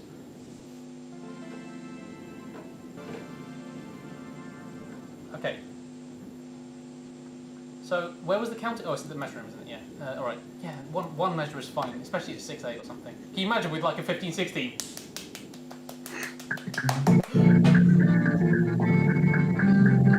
Okay, a little bit out, but that'll do fine. Right, that's saved.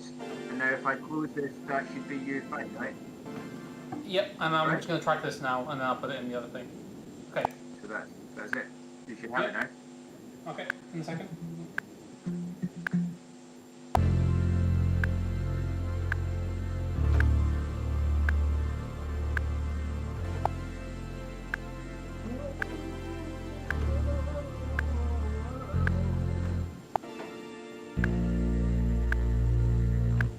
Now, I'm not so sure what to do with the rest of that, though. Let me think of that. Well, what it needs is Luther Vandross going.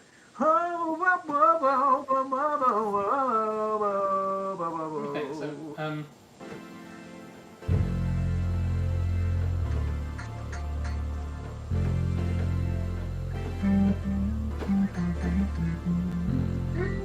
definitely needs to B flat. Definitely needs to go to here.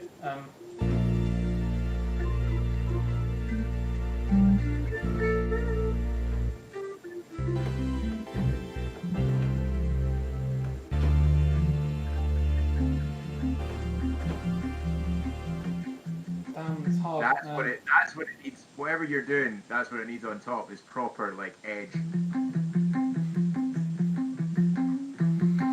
Yeah, but like how it should be like you need an effect that's like you're doing that, and then it's at least like 20 seconds until the first guitar notes actually come in. So you're doing that. Yeah. Okay. Multi-tap delay. Yeah. So I'm still struggling with what to do next. I know that these are the next 4 chords. Nope.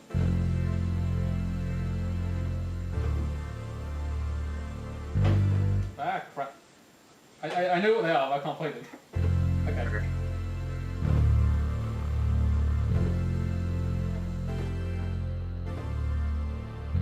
And then I know it needs to go here, but I'm not sure what to do after that. So it could be.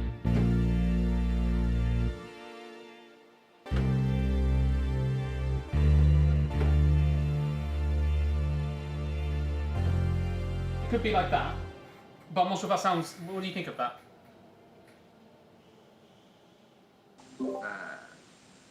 Try that again. Sure. Okay. So from the other bit, yeah. So.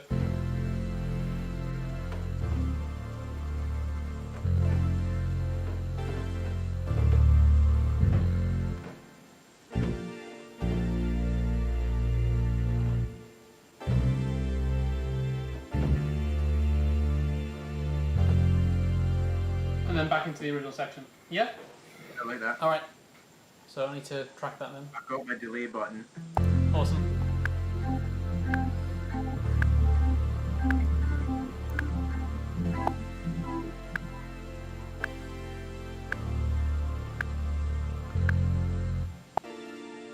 Okay.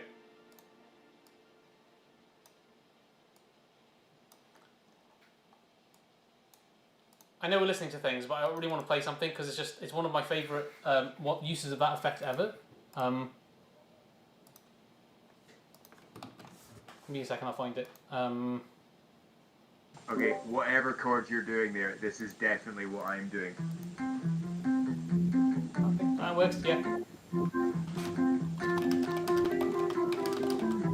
That sounds really nice. Yeah.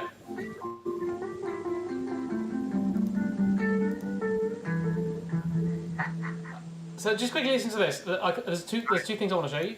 So it's my favourite version of that delay effect ever. It's obviously from Dream Digital, of course it is. So I'll make it so you can hear it again. You should hear it now. Don't listen to anything else. No, but I think you need to hear it. It's really cool. All right. Okay. Right. So listen to this. It's a live version, but I want to play the studio one so you hear it. Okay. Okay. You get the idea.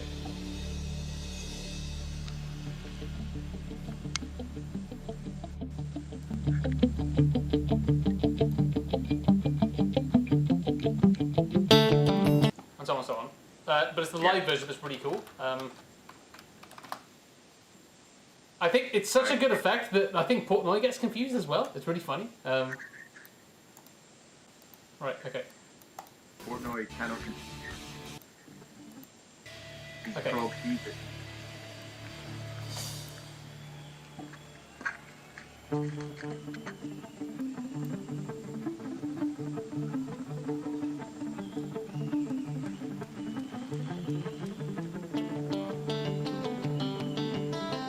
Because I don't know why Portnoy would come up with the sticks, because it ruins the effect. The only thing I can think of is that he is thinking he's not coming in the right place.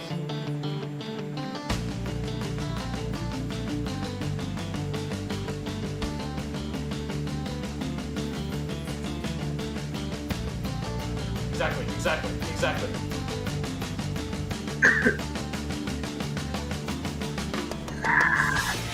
Yeah, exactly. But I love when it just comes in the beginning. You can't hear his main guitar sound. You only hear the delay. I love that sound. It's such a cool sound.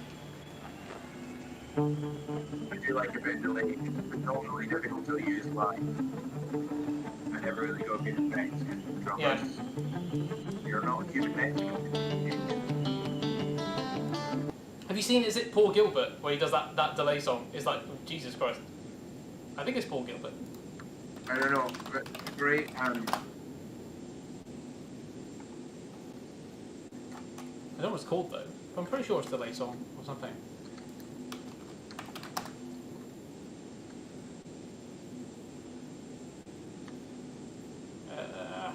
Is it the? It must be called the Echo Song. That must be it. Yeah.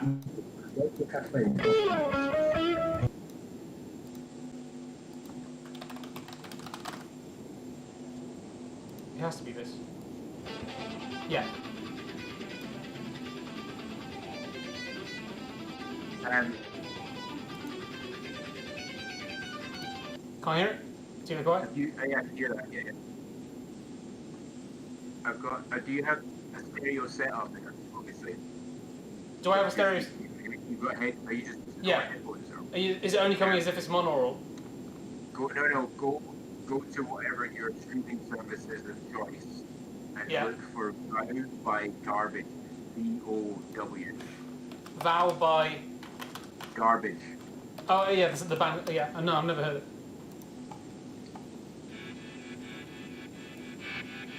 Oh, cool. It's still the best use of panning I've ever heard.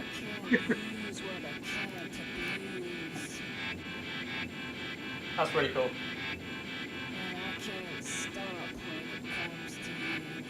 I don't know if I'm going to be able to find this, but there was something I. Surely I've been these funny feelings since the age of about 11. So. Let me have a quick look for this. Let's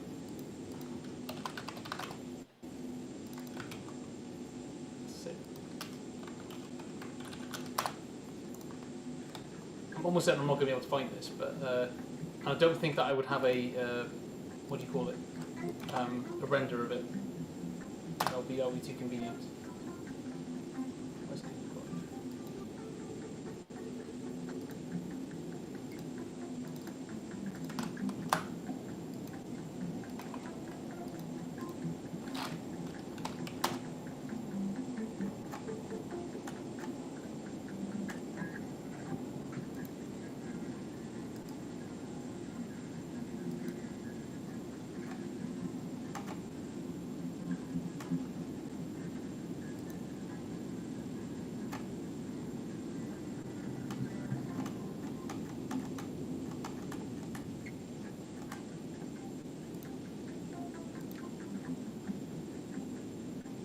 might actually have a render of this.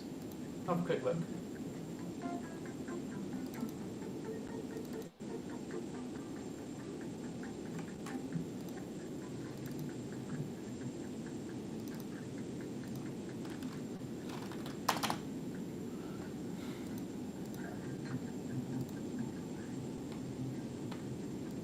While that's going, let me track the rest of those chords.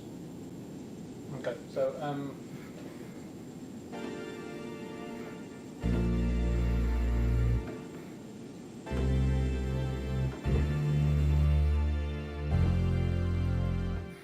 okay, so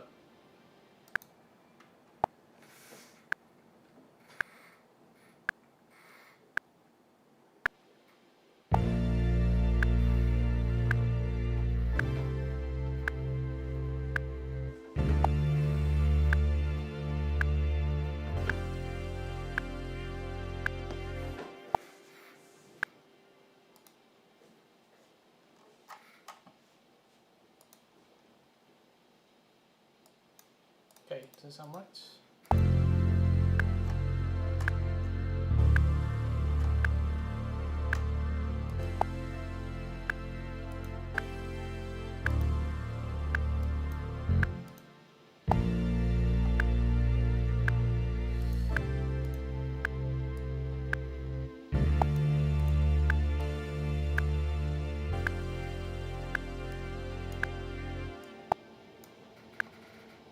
Okay, so full speed.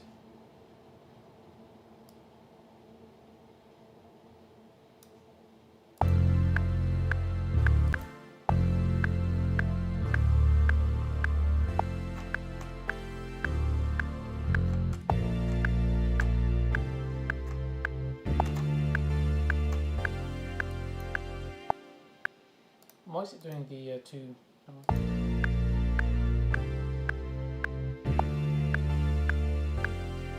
Sounds alright. Okay.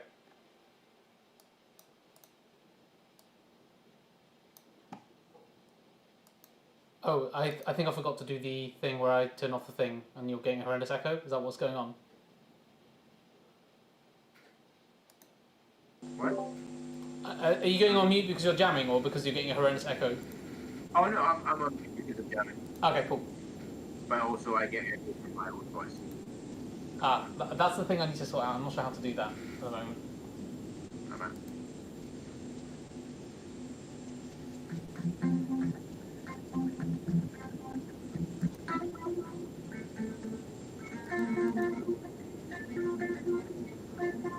Honestly, I think like by the time I'm done, I'm probably going to end up with a patch panel so that I don't have the problem like a physical cables thing. It's like, yeah, screw it. I can put like 100 streams to go anywhere. Well, I don't have a patch panel, but I do have a nearly 40-year-old 8-channel mixer Nice. that I'm trying to sell for £10 at the moment. I can give you £10 for that. It is a meter by meter square. I don't think that's a problem. It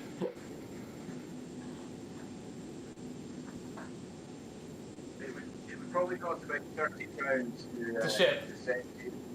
I still think that's going to be cheaper than getting something. If it works, I'll take it.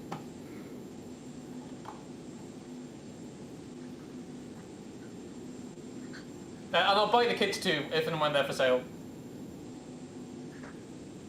One of the kids. Is it not bug off? I thought it was bug off. Why is it not bug off? I don't understand. Oh, because one of them you don't want, he said that. Wow. Holy crap, that's amazing. I bought it for £11. That's amazing. Yeah. Well, it's extremely heavy. So, if we meet in real life, you can have it if I haven't sold it yet. Because I'm literally just wanting somebody to take it because I don't need it anymore. I've done the thing where I didn't open it in another tab, which is very annoying. Well done. Shut up. He's a wizard! I'm a what? You're a wizard, Harry! I'm a what? You're a food wizard! You can go Hogwarts! You go to spells!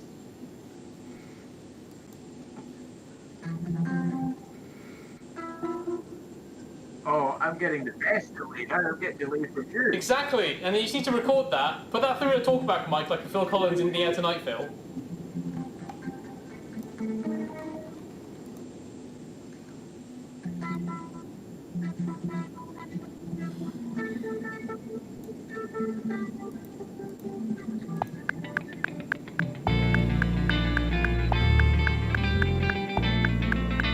I think you've done the thing where you didn't render it with the amp again. Maybe, I'm not certain. No. I don't have amplitude on this. Anyway, it doesn't really matter. You put this where you want. Alright, I've saved it, and it should save the thing in the thing. I think. I definitely rendered that time on the thing. It's possible. No, because there you should be one of the tracks in there. We'll see in a minute. I think I've saved it. I'm just going to check Dropbox, but you should be able to open this. Saved at 9:14. Yeah, that's about right. Yeah. I'm opening. And I can't find anything. Oh, God. I can't find anything, or I can't find the thing? Do I need to do the thing where I save the media again? Couldn't find one thing. Okay. No, I should be able to. Right, I'll try again. Maybe not. Okay, I'll do the thing. Close it. I'll save it again. Save project as. Hang on. Yeah, and it does have the files as tracks, so it did render, I think. It didn't, or it did? It did. Okay. I'm just using a very time. Oh, then maybe it's just that. Okay, I'm gonna save it again with the copy media into directory thing. Okay, now it really should do it. Okay, I think it did. It's fine. Right, I'm gonna close it. Yeah, very good. Alright, so yeah, the chord I want you to use for the second one, if you're gonna check any chords, which I probably didn't play myself, is the C. Oh god, not this crap again. Okay, I have to reopen Reaper every time it seems. It's C D G. Wait, sorry. Yeah, D at fifth fret. Yeah. D F G C with open G.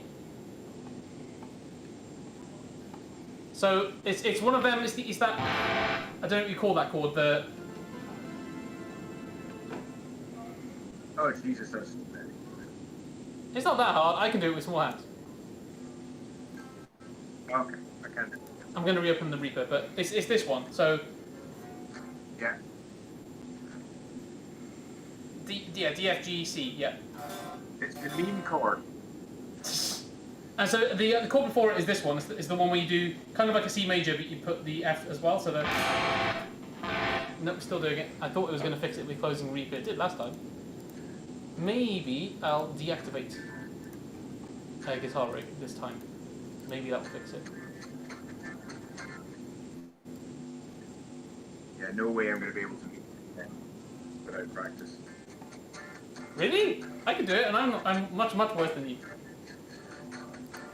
So, okay, maybe not.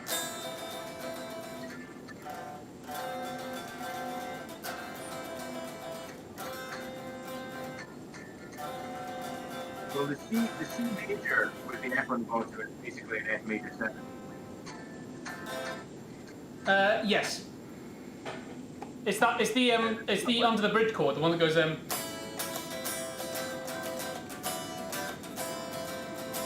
Except if you can get your thumb around, you're supposed to do that.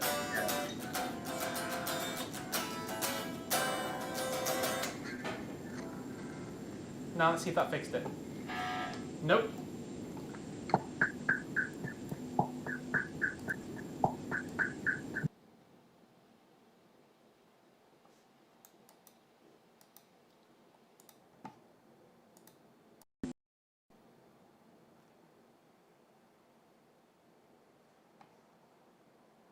Did it work? Not. Oh, you're on mute. Yeah, that's what. I go. Oh, there it is.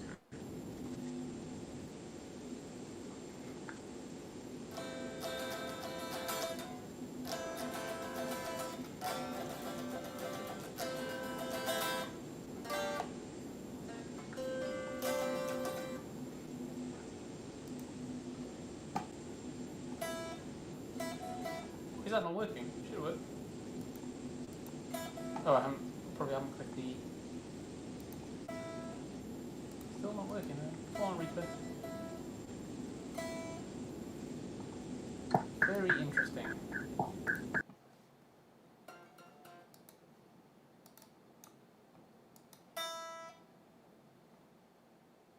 Should work, right?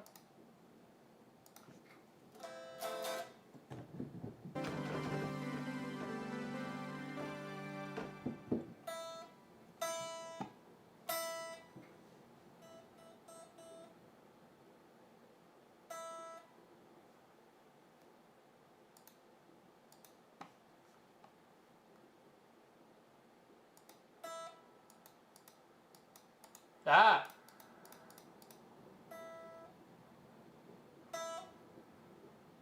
Okay.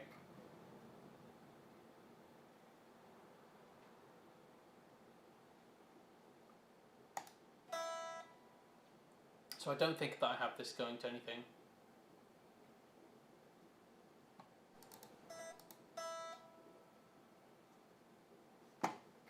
I'm not sure why this isn't working anymore.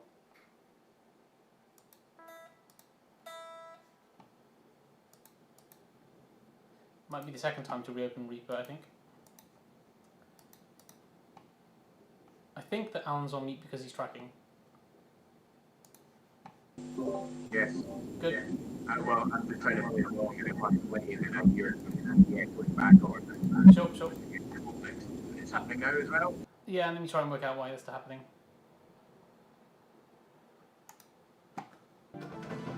Should be stopped now, I think. One. Yeah. Gone. Yeah, sorry about that. Sorry? But I'm not getting, I can't get the guitar to return. So, let's work out why that's happening.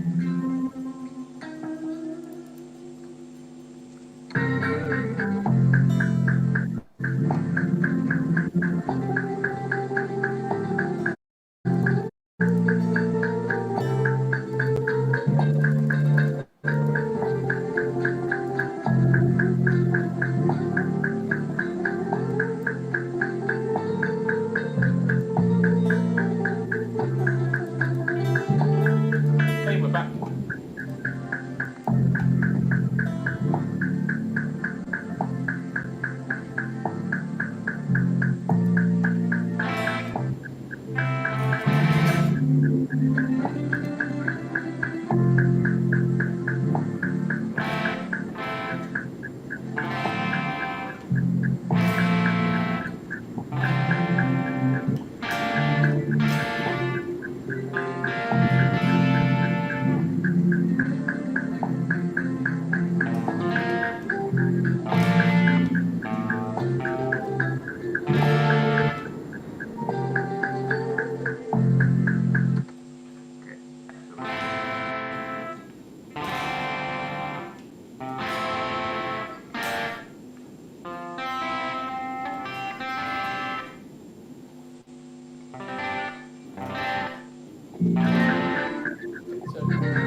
struggling so much with that chord. It's a hard chord. I know, still.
Might do that. I was debating doing it earlier. So, yeah, I put in my noodling and I closed it. So there's also I can play it in time on the surge thing. And it might sound good to do the So I might try doing that now. Okay, it's closed, that's it. Sweet.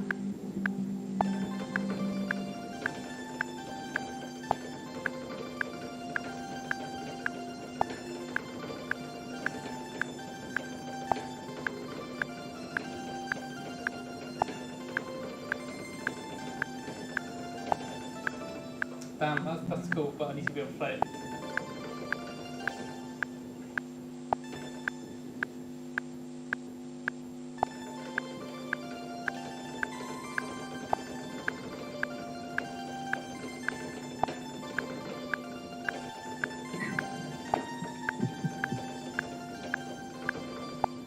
Okay.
Sammy Yeah. did a silly thing. What?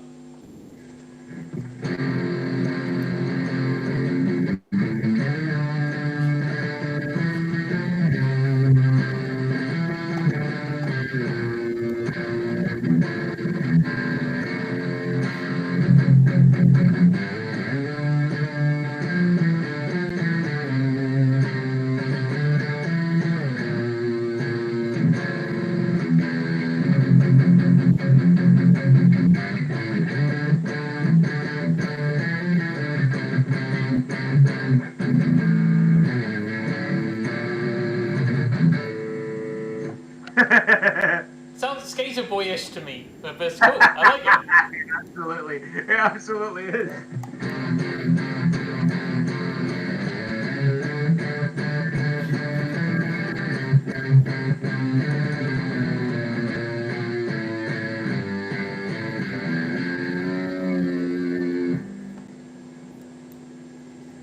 Right, now I'm going to open a new tab. So it won't So be a good problem. at reading songs.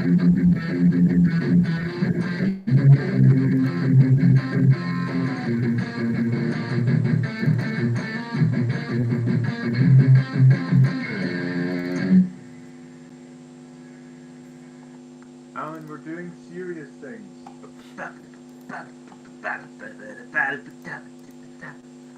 He was a skater boy.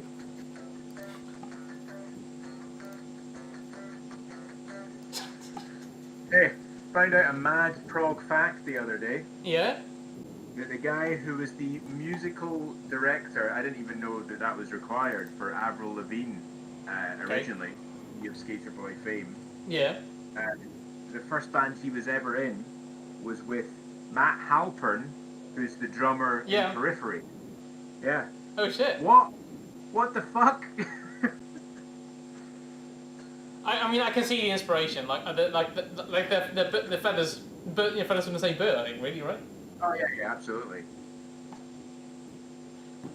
Where's the thing? I can't decide whether Misha Mansour is a rich douchebag or a rich kind of alright guy. I can't work it out. His Well- Instagram is just fast cars.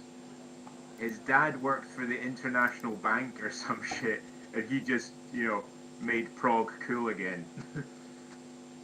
I might put this on a new track actually, but it's very quiet. I should probably have done it a bit louder than that. Oh well. I think this Well, take you worked can nicely. Just boost it. Just Yeah, I'm right doing it. click on it.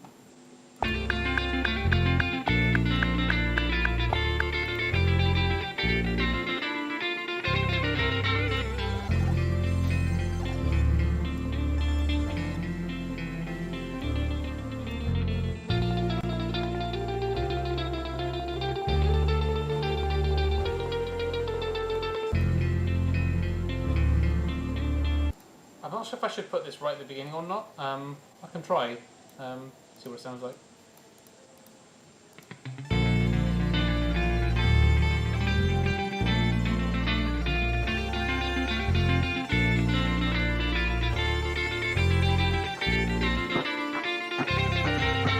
Something like that. But there's another take, so I might cheekily put both of them in. Chorus. What? Chorus. Studio trickery. I know, right? I'm just gonna keep playing Pop Pop.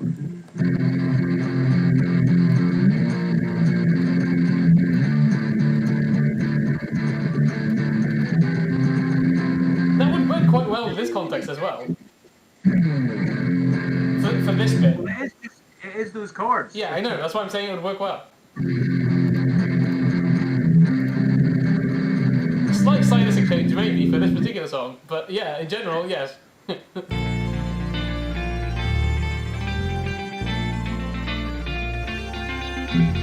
How do you pan in Reaper? It must be really easy, but I can't see the thing. What do you need? Pan. Pan. Is it mixer? The mixer, it's the thing at the top. The Ah, little okay, knob. you got it, yeah.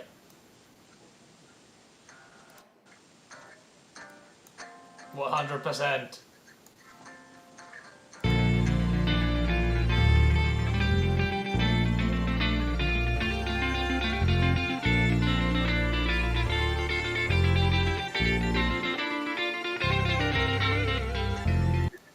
And then, That demands yes, I know. Tom Phil intro. Digga digga digga digga digga digga. I was thinking was like that the whole time, and then the drummer's doing like a basic. What do you think? And then the That's drum, the the drum berserker. top half is just like ding ding ding ding ding, and then the bottom half is just. What do you think? That's the berserker's answer to everything. I'll never forget. I can't remember which song it was, but some Nile song. And the guy who was covering it, Kevin Paradis. He's a French guy. He's like one of the best metal drummers I've seen on YouTube. And like from the very first like 5 seconds, his facial expression is just pain. But like 5 seconds in. There's also like he's also got like bass drums that are like, I don't know, 24 inches high, and toms that are about like 10 inches high. So he's having to play his toms like this. And everyone is like, why do you just lower your toms? He's like, I can't, like the drums. You'd have to play them like, I can't remember even where they're from, but like, are they Japanese side drums? Yeah, taiko, yeah, like that, yeah. You have to play them like that. I mean, Mangini kind of does that. He has his octobons at the top there, but he also tunes them to be awful. So it's like, it's not an excuse, you can't do that. I fell down a rabbit hole. I should have sent you some stuff. A rabbit hole of watching like drumming, how to set up drums properly videos last night. And one of them was, there's a Yamaha, I think it's like called an EC10 or something. It's a single mic that comes with a motherboard brain. And you clip it to the top of the bass drum. I think I've seen this. I think I know what you mean. Amazing fucking drum sound. I think it's like two mic. Is this the one with that you plug in the bass drum microphone separately, but that's it, or something along the lines of that? No, it clips onto the top of the bass. So this is the one that has no other microphones. Cause I've seen that one as well. Yeah. But it's got a big processing output. Yeah. Like crazy compression and clipping. I mean, the thing is, it's all theoretically possible, isn't it? Right? If you know the room acoustic or whatever, or if you don't, even if you don't, you just know like, okay, this thing has minus 20 dB bass, so 20 dB bass boost. Like, it's very doable. It's just no one did it until they did it. No, but I vaguely remember. Oh yeah, to have that as like a viable, a purchasable product. Yeah. But I remember when we were just trying to get like demo sounds. That tended to be where you had one SM58. Yeah. And you just stuck it roughly there, not attached because it would rattle. But if you put it right in the middle there, you get everything. So it's just taking. It's like the one thing you may not get very well is the bass drum. So like the bass drum and one overhead will capture 95% of what you actually want. Yeah. And the thing is that if you've done like you can find.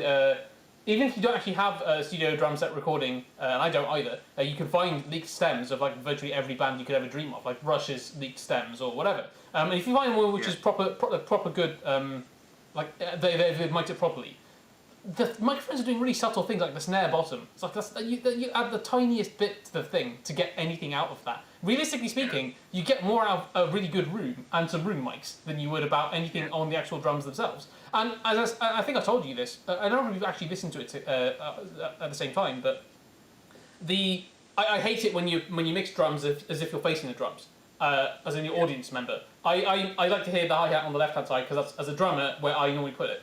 Somebody whoever the guy was who mixed the album score, the live album score by Dream Theater, he mixed bits and pieces. You what? By who? I don't think I've heard of them. I don't know. It's Theater ER. Like that's the only thing you'll never look it up. Ah, okay. Right. Okay. The guy that makes the thing. Yeah, exactly right. Yeah, and they got some average like instrumentalists. Like the guitarist is like it's passable.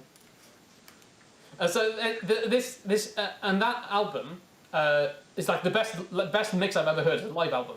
But this guy's got like he's put the hi-hat here and the snare there, even though in the mix it would have to be here. So the overheads are picking up everything correctly, and then he's just moved the hi-hat here. So there's this weird bit like where the drummer hits a crash cymbal on the right, and you're simultaneously hearing the overheads on the left and the more direct mic on the right at the same time, and it doesn't sound shit. It sounds really interesting. It makes it. Yeah, basically, it's like effectively broadening this, but because of the different EQ and of each of the microphones, it's more subtle than that. But yeah, you can pick up an audio object and just doesn't matter what the overheads are doing, move it wherever the hell you want, and it will sound really weird. It's even more. There are some times where if you mic it a bit too directly and you have a particularly China cymbal seems to be particularly good for this reflective cymbal, then you hear like the volume physically changing like to that degree, and it's like okay, that's a bit bad. You probably shouldn't do that. The main thing you lose from just overhead mics, because there are people who swear by that for cymbal mics. The ride cymbal, even though it's very loud, you usually don't pick up the thing properly from where you are. I know people saying, oh yeah, but the tom mic will pick it up. They really don't. But the truth is that if you have like 50 microphones, you're gating the hell out of all of them, and you get so much less than you would from less microphones. The main thing you lose is the bass, the oomph of the bass drum. But again, you can correct that in post. So I think what that thing's doing is because it's actually physically On the drum, yeah. attached to the kick drum, it gets the resonance from the shell. Yeah, probably. I mean, it literally, even, like, I'll show you, like, it's some absurd things on drums, like, am I going to remember what this is called? It had a slightly sexualized name, that's all I remember from it, it's Tom, Sex toms. it's Tom not quite Jones that, sex video. Bottom top. I cannot remember what it's called, under drum, under legs. Floor tom resonated, yeah, but what's it called though? It's the same, by the way, it's the same with guitars.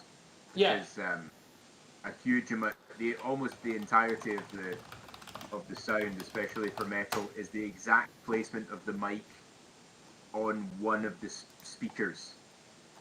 That's it. Yeah. Impulse response is everything. Damn, I'm not sure I'm going to be able to find them. It's literally just a pad, like a foam sponge that you put underneath the floor tom legs, and the floor tom legs are already rubber. But just doing that, like, amplifies stops the dampening of the instrument to an almost absurd degree. Yeah, and you can get the same thing for the relative drums as well. It's odd. I still find it odd why it's like that. Yeah. You know the Stephen Slate drums thing that I was using last time? Are you using them now? Yeah, that's really good. I like the sound a lot. It's nice, yeah. But apparently his trigger, or what's it called? Re-trigger or re-hit or something. There's another thing that's for triggering drum samples from a real kit. So it's a separate VST. Is this the what's it called? It's like drum sample replacement, but I can't remember the name of it is now. Yeah, so you get a drummer in the studio playing a really terrible drum kit, and you replace the actual them playing it as if it was triggered with real samples. But I can't remember the name of that is now. Yeah, I know what you mean. But so Stephen Slate's one is apparently now the industry standard. Makes sense. Yeah. More than Get Good Drums, which is that was the one. Yeah. So Stephen Slate's one is the industry standard. Nice. And apparently, if you start using that, you realise that it's basically like what Bedroom Gent was 15 years ago, where everyone is using Superior Drummer 3 or 2 or whatever it was. But now it's every single record. Anything that's slightly heavy is using Stephen Slate drum hits, and that's what drums are now. Amazing. I'm not surprised. But yeah, that's the thing, is that it's hard to say, as a drummer, I should hate samples, right? I don't. What I hate is where clearly the effort required to notate a realistic drumming style is ridiculous. Even for a drummer, it's absurd. So, Tom, even just putting a flam on everything, right, that's a lot of effort. And then the velocity on top of that, whatever, you obviously don't get the same thing from a piano. Even with the electronic drum kit trigger, it doesn't work. So, yeah, I can totally see how a drum sample replacement like that would be better than a bad set of drum mics. So I can completely see that, and I think it would sound better. The only problem is that I would still prefer a real nice mixed drum sound, but I mean, the thing is that, realistically speaking, no one is doing that. I've heard terrible drum mixes from Dream Theater as well. I love Mike Portnoy's drum sounds, but from one album to the next, one was great and the other one was terrible. I thought, this is the same guy, with the same recording engineer, with similar drum kit from a similar manufacturer. What is going on? I've just realised I can, again, you should, instead of me, well, if I send this to you, I wonder if it sends over stereo. Whether it goes. You can see. It should just put it straight, shouldn't it? There's a band called Brutus, who are Belgian, and they have, wait for it, the guitarist and the bassist are men that look like me, potato men from Belgium, and the drummer is a lady, and she also sings. It's nice. Incredible, and it's it's a good experience, and they have just released a Live in Ghent album, and I think it's mixed from the drummer's perspective. That's nice. So I've got this thing here, so how do I share screen? Share the Live in Ghent thing. Send it to you. Yeah, I can see that. See Live in Ghent. Oh wait. Yeah,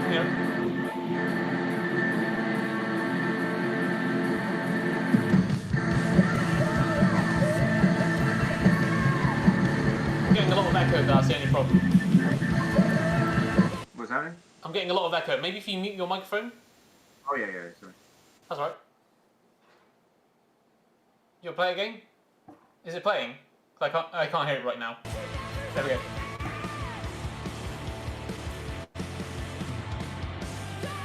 Yeah, I can tell this is a drama perspective because the panning is like extreme, way more than you'd normally do on a soundscape. But that's what it sounds like, yeah.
Nice.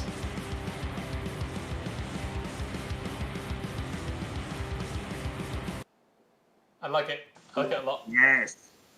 And as you can imagine, yeah, this when it was that art, they were 2019 Art Tangent Festival, and Battles were playing the main stage, and they were at the other end. They were the only other band on, and they were at the other end of all the fields, and the tent was it's the smaller tent, but it's still pretty big, and they were amazed that the tent was packed out. They were like, "What? We've never played to anything like this size of the size of crowd, and Battles are playing." And basically, it was because everybody there was a guy like me, Right. Okay. who had seen Battles at least 2 or 3 times, and we were vaguely aware of Brutus, and we were like, "We've got to see this." Nice.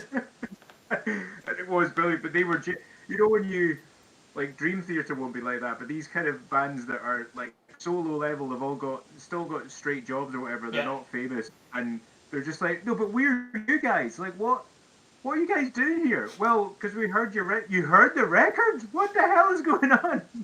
There's this amazing. I don't know which DVD it was from. But anyway, Dream Theater were it was a compilation of Dream Theater playing stuff, and they did a commentary on top of it, and I think it was Grass Pop, and this was early 2000s or something, and there's so many people, right?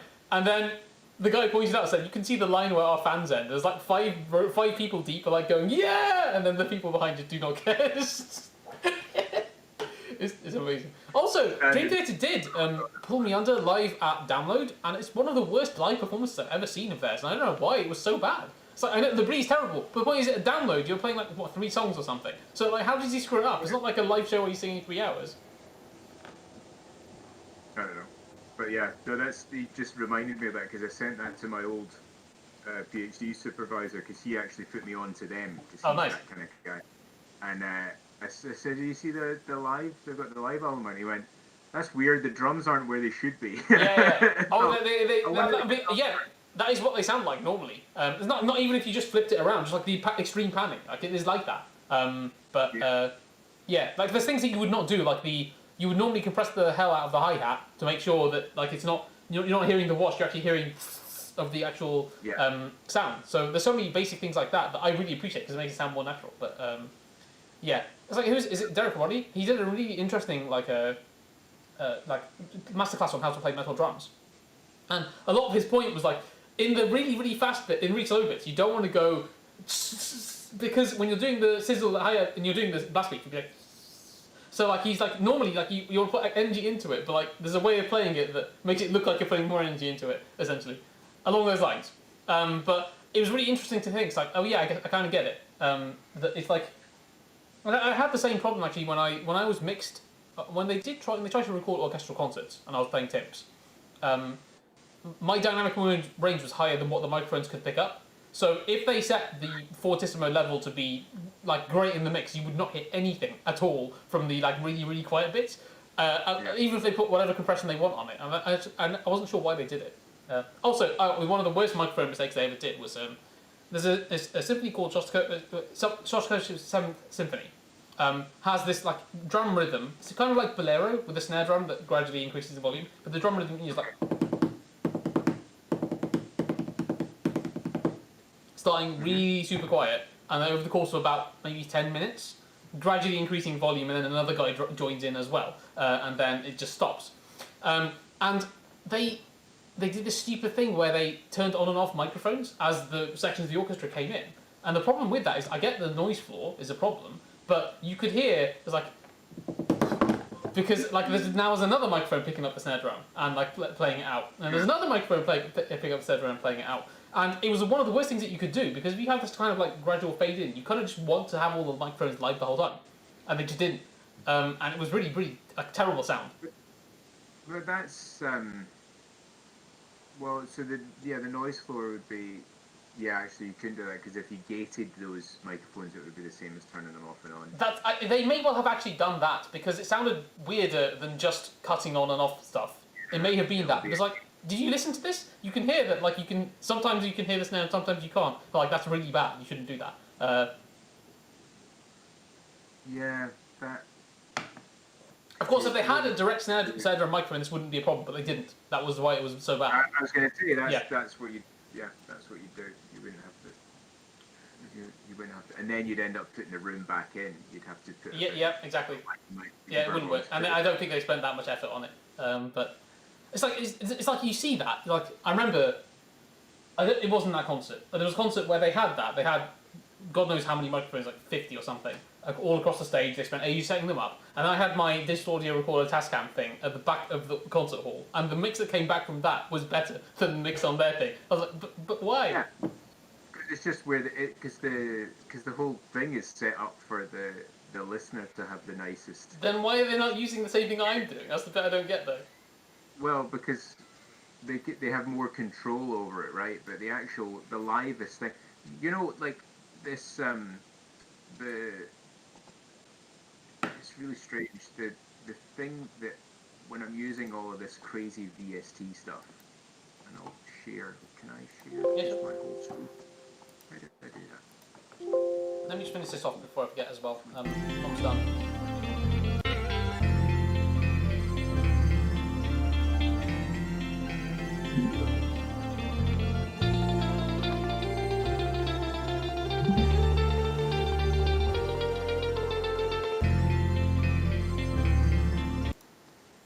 There's one note in there I didn't want, but it actually sounds pretty good. It sounds a lot like the beginning of. Did I ever send you any Sifu I stuff? I don't think so. Frog guy he did a master's in physics, and then decided he was just going to do music as Nice. his career, and has actually managed to make it work. Oh, awesome. And he played. Again, I saw him at Art Tangent, and I never thought I would really see him live because he was a bedroom guy. He broke 2 E strings. He broke an E string on his main guitar and on his second guitar. The guy is so autistic that he must have written 1,500 words about that on his blog post, and that was his entire chat during the entire set. Was, guys, you really have to look after your guitars because I haven't, and I've broken 2 E strings. I'm so sorry about breaking my E strings, and everyone's like, shut up and play the music. There's an amazing, before I forget to mention, there's an amazing story about that Score album I was telling you about. It's one of the best music concerts ever. Like the people who went to that audience didn't know that halfway through that there was going to be an actual symphony orchestra on stage playing the symphonic keyboard arrangements. Literally, they didn't know that. And there's so many stories about the behind-the-scenes crap that happened during that concert. So one of the main ones is that they went over by 3 minutes of the call time, and they got fined $30,000 because of it. Because you have to end the concert at 10 according to New York. But one of the reasons for that was that the stand lights, for the orchestral musicians, because they have all that crappy lighting effects, didn't work. They couldn't get into work, so they had to delay the concert until the orchestral musicians need to be able to see the bloody music. But the best part, the guitar rig just completely shut down before the main guitar solo in Under a Glass Moon. So like he starts that song and then it just dies. Everything dies. So in the album, they retract the guitars for that starting bit of the song. But the guy's panicking for like 3 minutes trying to work out like what's going on. How do I get this to go? You should notice that the producer just walks off stage and he's not in any of the footage or something. And then I couldn't even tell like when does he have the guitars back because he looks like nothing is going on, nothing is phasing him at all. It's like, and then the guy's bloody nails the guitar solo.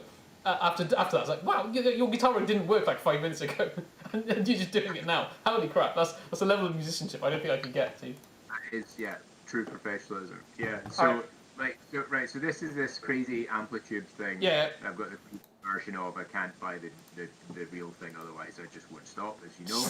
And it's got all this crazy routing. You can route multiple amplifiers. You have shitloads of amplifiers over here, of which I have just the Fender one, and then I got the free that metal tone I was playing earlier was a free Soldano, which is a great amplifier. Oh, nice. But what I really like doing is going to the room setting, putting it in a garage. This is the garage. It changes. Oh, nice. Like if you got like small studio, garage. It changes the reverb, amp closet, large studio, whatever. I like putting it in a garage, and then turning up the room mics, turning down everything else, putting these as wide as possible, and then just playing that through my speakers. And that's the sound I want. I just want it to sound like it's in a room. Amazing. I don't really care about like the speakers being, an exact position, the microphones being in the exact off-cone position or whatever. I just don't care. But it's exactly what you're saying about multi-microphone stuff. Like, Yeah. You don't need any, just a mic in a room and then EQ fuck out of it if you need to. Yep. So. There's a. Have you seen the St. Anger live rehearsal album? I know there was a documentary which is really like, it's almost as lame as the other one. So I don't know if it's that. I don't know if that's the one that I'm thinking of. But anyway, they recorded the whole album in one take, just before recording the whole tracking of the whole album. So I think it was their rehearsal. But they did it all in one take, so it was actually like a live concert performance in the same recording studio with the same equipment. The snare doesn't sound terrible. Lars can play the drums in like one take. So there's no reason for them to have done what they did. And then they go to their studio with the fancy microphones. It sounds awful. The snare sounds awful. And the worst part is that so there's things that I don't know if normal people would pick them up on it, but as a drummer, I can hear when there's like a punch in and like a cymbal just disappears from the mix and then immediately gets replaced with nothing. So you can hear the bit before the double bass bit in St. Anger, the first double bass bit. He's playing this crash cymbal like riding and then immediately it just disappears from the mix. And there's another take of him playing the hi-hat and the bass drum. And it's so obvious, like, it's like, no, this is unforgivably bad. You just needed to hit the cymbal and leave it, and then do another take. Why? Because you can play it, because it's in the live rehearsal. Yeah. You've got all the time in the world, I know. So there's one, if you haven't seen it, you should watch it. I think it's called Select Difficulty. It's the making of one of, I think, Periphery 3. And that was recommended to me by a guy who doesn't even really like Periphery's approach to stuff. It's insane, Sammy.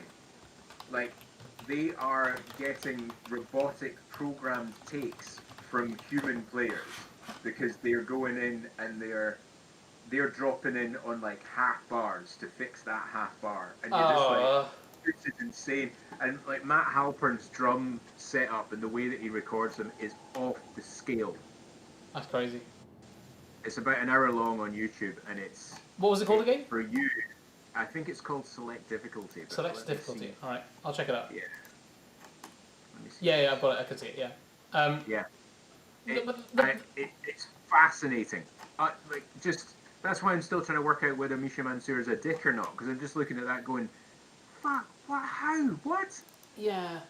I don't like it. The ethos on Punching, I don't like it. It just doesn't sound... And the worst part is that if it's a band that can't play it, I can kind of understand it. But if there's a band that did the live album and it sounds better, it's like, you could have done it in one take. Why didn't you? No, that's insane. But Periphery's whole thing is like pushing it, because them and Protest the Hero as well, who are, I think, a crossover band for you and I, right? Because you know roughly who Protest the Hero are. I've heard of them, and you should listen to more of their music. I mean, they're just ripping off. I mean, basically, I listen to the children of Dream Theater. But their first album, they wrote it, and it was so difficult that they couldn't play it. Right. So they wrote the album, could not play the riffs at all, and then learned how to play their own album. Which is like the most math proggy thing I've ever heard. Of like, okay, so we're going to write this thing. Okay, so it's super difficult, and now we're going to make ourselves better players to be able to play our own stuff. Fucking. I do get the point, and I know that is part of it, and also like I know that Dream Theater's whole thing was like writing and recording the album at the same time, and they do end up with some cool stuff as a direct result of it. But then you look at it's funny that the Train of Thought, which is their heaviest album, I think I got you onto them that album first. Yeah. They rehearsed it in 3 weeks, end to end, finished it, and then went to the studio to track it all. And you can see them working out stuff that's like amazing, like right at the last minute, and then they go to the studio, track the whole thing. They compare that to in the Systematic Chaos, where they spent 6 months writing and recording. I'm not sure that the result was much better. It was definitely mixed better, but I'm not sure that the result was any better. And I like the idea that it was recorded in like takes like that. Even if they do what Paul does, and like kind of he plays it 7 times, they chop between the takes. I think that makes more sense than the punch it bit. But you see Libri in the studio. I think he did a lot of punch-in for Train of Thought, and it's like literally every single separate like 2 words is a separate take because you can't sing. So it's like, and the best part is that they had in Systematic Chaos they had Petrucci and Portnoy being the producers for the album, and they're just like. It's great, but can you like trail it on a bit longer? And the pitch is also a little bit off, and also the rhythm's not quite right. It's like apart from that, perfect. It's like completely roasting this guy every single time. It's amazing. There is a live, yeah. You do lose something if you don't do it properly. What was it? Oh yeah, I think it's Biffy Clyro's first or second albums. They had a week booked in the studio to do it. And Biffy Clyro is Neil Simon, who's an absolute god on guitar. And actually, I watched that pedal show with. So there's 2 guys that talk about guitar pedals a lot, and they had Neil Simon on, and he plays a Fender Strat, and he actually uses a Metal Zone now, Boss Metal Zone.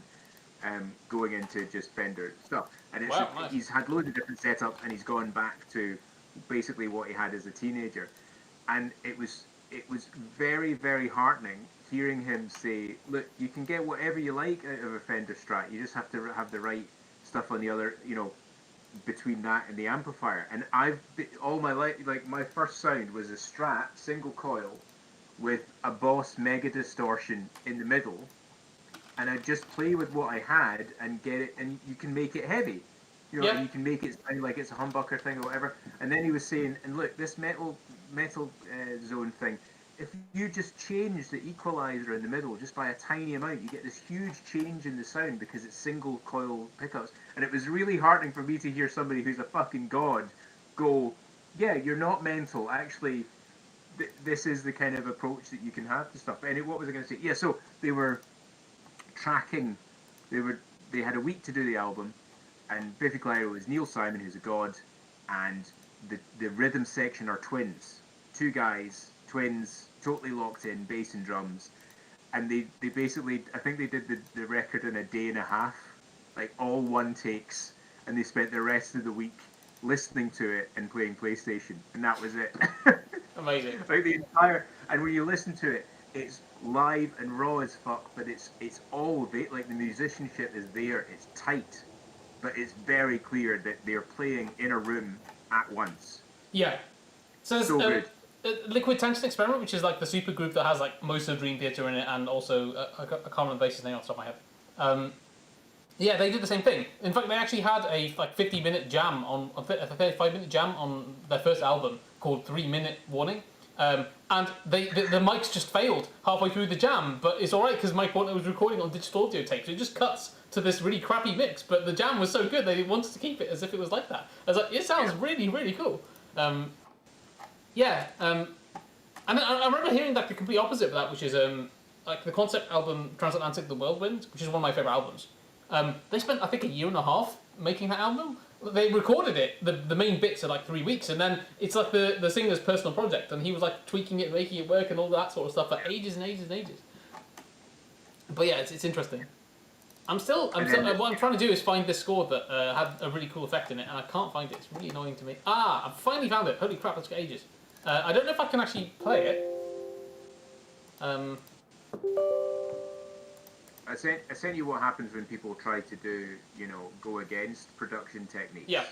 That 65 days of static thing where they put no compression on anything. Yeah, I remember. Yeah, no. That's a bit too much. All drummers think that drum kit is absolutely fucking terrible, and I've no idea. I'm just like, well, the snare sounds different. Like, no, it's fucking awful. Yeah, it's not good. They also tried to do MIDI programming to like songs already recorded without a click track, and then they tried to do like arpeggiated MIDI stuff on top of that. I think it basically broke some of them. Ouch. Okay, I'm gonna see if this file works. Maybe it is. I'm actually not sure. If not, then I can just play that bit. It is, yeah, okay. I'm not sure if you'll be able to hear that. This was me playing about with the kind of panning bit, but I did it in a really cheap and easy, stupid way, but it worked quite well. Oh, actually, I know you're not going to be able to hear that, because I need to fix the thing. Actually, I could do the really, really, really stupid way of doing that, which is just this. Okay, let me know if you can hear this. You should be able to hear it. Can you hear that? Right, make sure you've got good speakers on.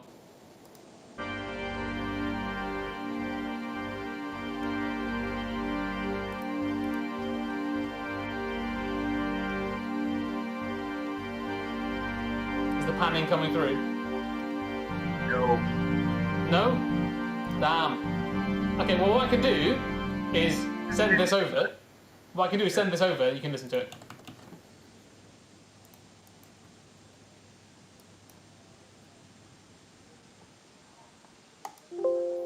So it's like, I think this merits its own zip file. Yeah, so listen to it from the beginning and let me know what you think. And I want to ask how you think I accomplished this. Bearing in mind I didn't know what Reaper was at this time. I think this merits its own file. Yeah, I think it merits its own SID file, because it's a Sibelius file.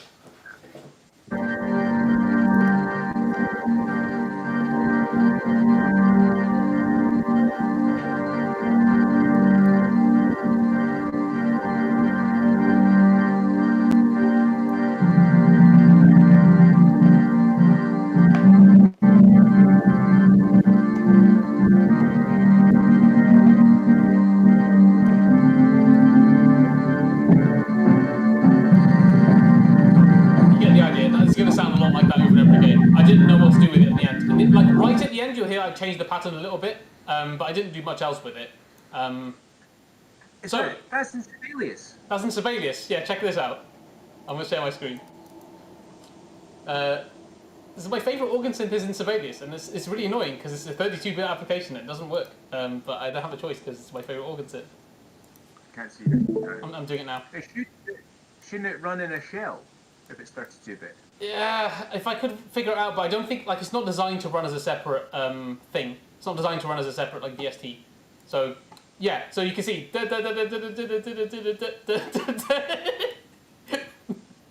that's how it was done. And then... Jesus, that's too much. I know, right? But this is how I used to write music. Just a pan delay will do that, mate. I know, but this is how I wrote it, though. Anyway, yeah, I mean, I'll see if I can find... okay, yeah, so I think I've played some of these songs before, but yeah, like all of the heavy stuff that I wrote, every single thing that I ever wrote, it's all in Sibelius. So I actually don't know if I have it on hand. That's really annoying if I don't. Can Sibelius not output to just a straight MIDI?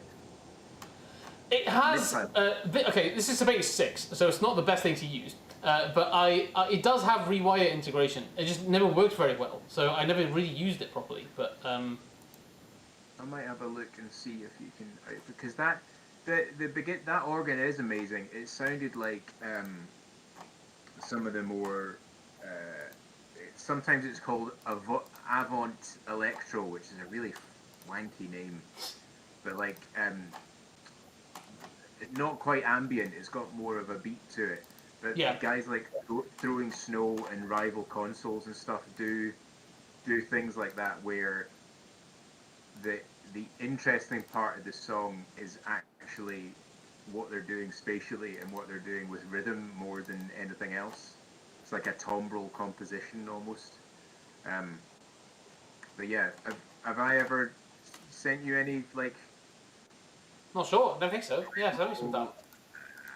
I was trying to find it, but I can't. I don't think I can find. I know I have them somewhere, but like I wrote all of my metal music in Sibelius in like this way. It's like absurd that I wrote it like that. But That is insane. I do still. What I need is like something to just output the MIDI because I still prefer to look at it like this than I do as a piano roll. That's the main problem there. Right. I think that Dorico is working on this, but it's not very good. The piano roll equivalent is terrible, and I think is it Reaper that can do sheet music, but it looks terrible. Like if it's not designed to do the thing, it won't do the thing. It'll probably be able to do it, but yeah, it'll be bad. Let me see if it's this. No, not that. Bear with. Bear Yeah, sure. with. Bear with. If you've got it, I'm just going to delete this track from the thing. Yeah.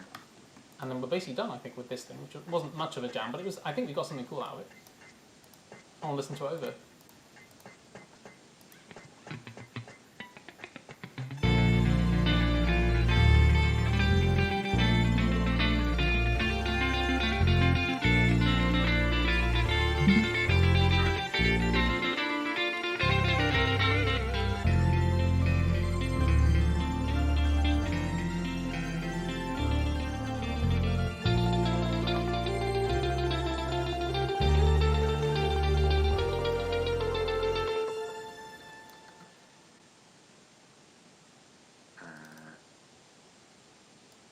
I'm going to lay a thick beat on this.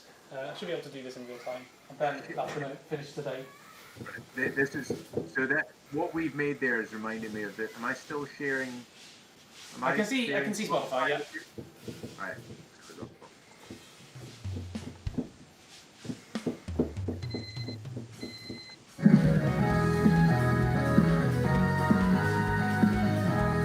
Can you go on mute again?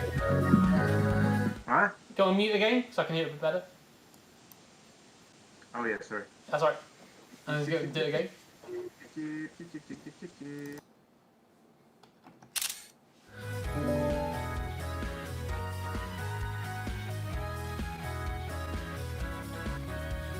This is cool. I like this.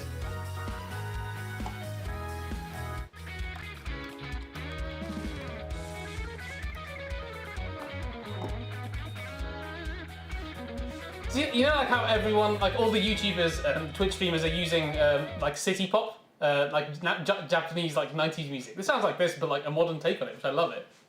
Go off mute. Go off mute. Go off mute. I can't hear you. Go off mute. I can't hear you. Can't hear you. Sorry. Yeah. Try again. That's exactly what he's doing. Yeah. But it sounds. I love it. I love it. It sounds great. Oh well, he's done 3 albums of this. All right, This I'm is gonna all he check it does out then. anymore. This is sweet. Sithu. So this guy's from St Andrews. Well, no, he went to St Andrews Uni, did a masters in physics, and I found him on Bandcamp like 9 years ago now, and I saw him in Heathrow Airport like Oh, nice. 6 or 7 years ago, and then like after like he was posting something online, and I actually went, "Hey, were you just in Heathrow Airport?" And he went, Yeah. I was like, "Oh, great! I'm a big fan of yours. Cheers." He went, "Okay, thanks." I know where you live. Stop it here. But yeah, I mean, he has a concept album about the birth of the universe. So he's got songs called like Baryogenesis, and you know the great expansion and stuff, and it's just noodling goodness. It's really Sweet. it's prog as, but very happy prog, happy prog. I was trying to find because what you were playing there sounded like something completely different, which was it?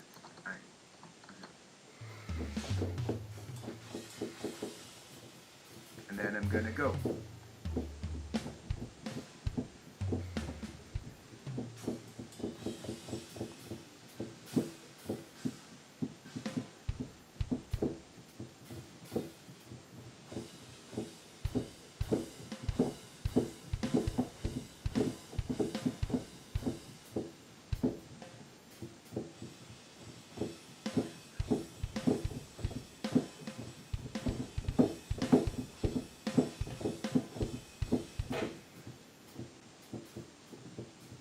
It's the snare on that SSD that sounds really good. It does. It really does.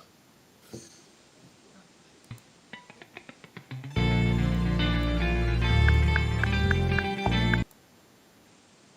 let me mute myself.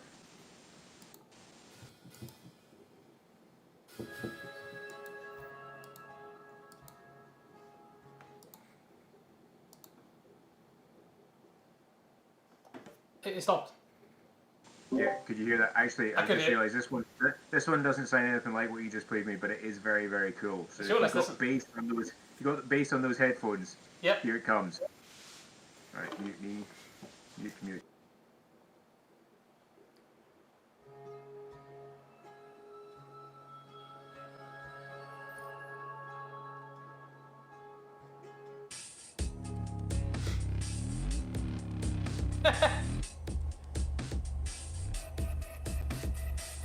It's like the dubstep final form.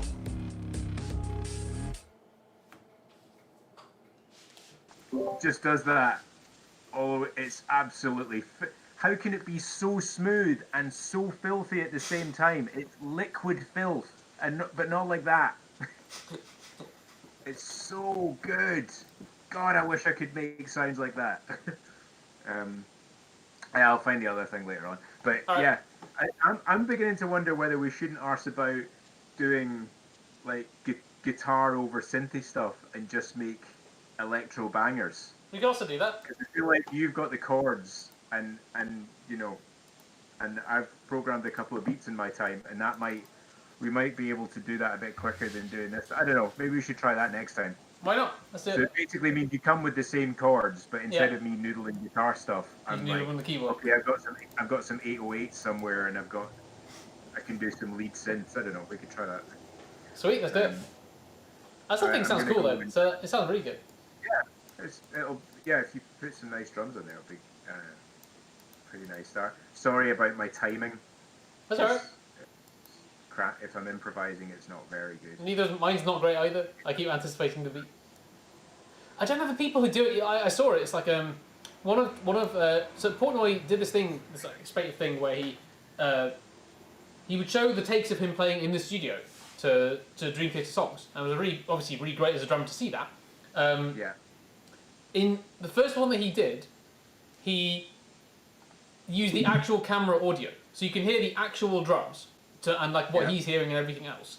And he's so far behind the beat, as in you can hear like I don't mean that he's out of time. I just mean that it's like a good second behind the actual beat he's playing, and he's playing in time relative to that. So he gets the context of what's going on. I just can't do that. I don't know how he does that. But by the time he stops, it's like a good second after. It's amazing to see it really. Yeah, it's just people. It's the pocket, right? It's Yeah, where yeah. the pocket is, and The stupid thing, I never felt it. I really didn't. So I still don't. I keep the adrenaline kicks in, and it's like the pocket just pisses off. I've seen it with who was it I saw? I was this phase in my childhood and adolescence where I went to a bunch of drum clinics. I can't remember who it was I saw, but he did the thing where he just brought the snare slightly forward of the beat, then bang on the beat, and then slightly behind the beat. And it was like I hear the difference, but I don't think I care. I know that one sounds like really sweet in time perfectly, but the level of effort it would take to play just a regular pattern like that, I think I'd rather just relax and enjoy the performance. yeah, you're definitely a classical dude. I mean, if you like being bang on, Yeah. then the pocket is not for you. No, I exactly. don't. Classical music doesn't really have a pocket. It's No. just what's written. In fact, the funny part about drums in classical music, which doesn't exist that often,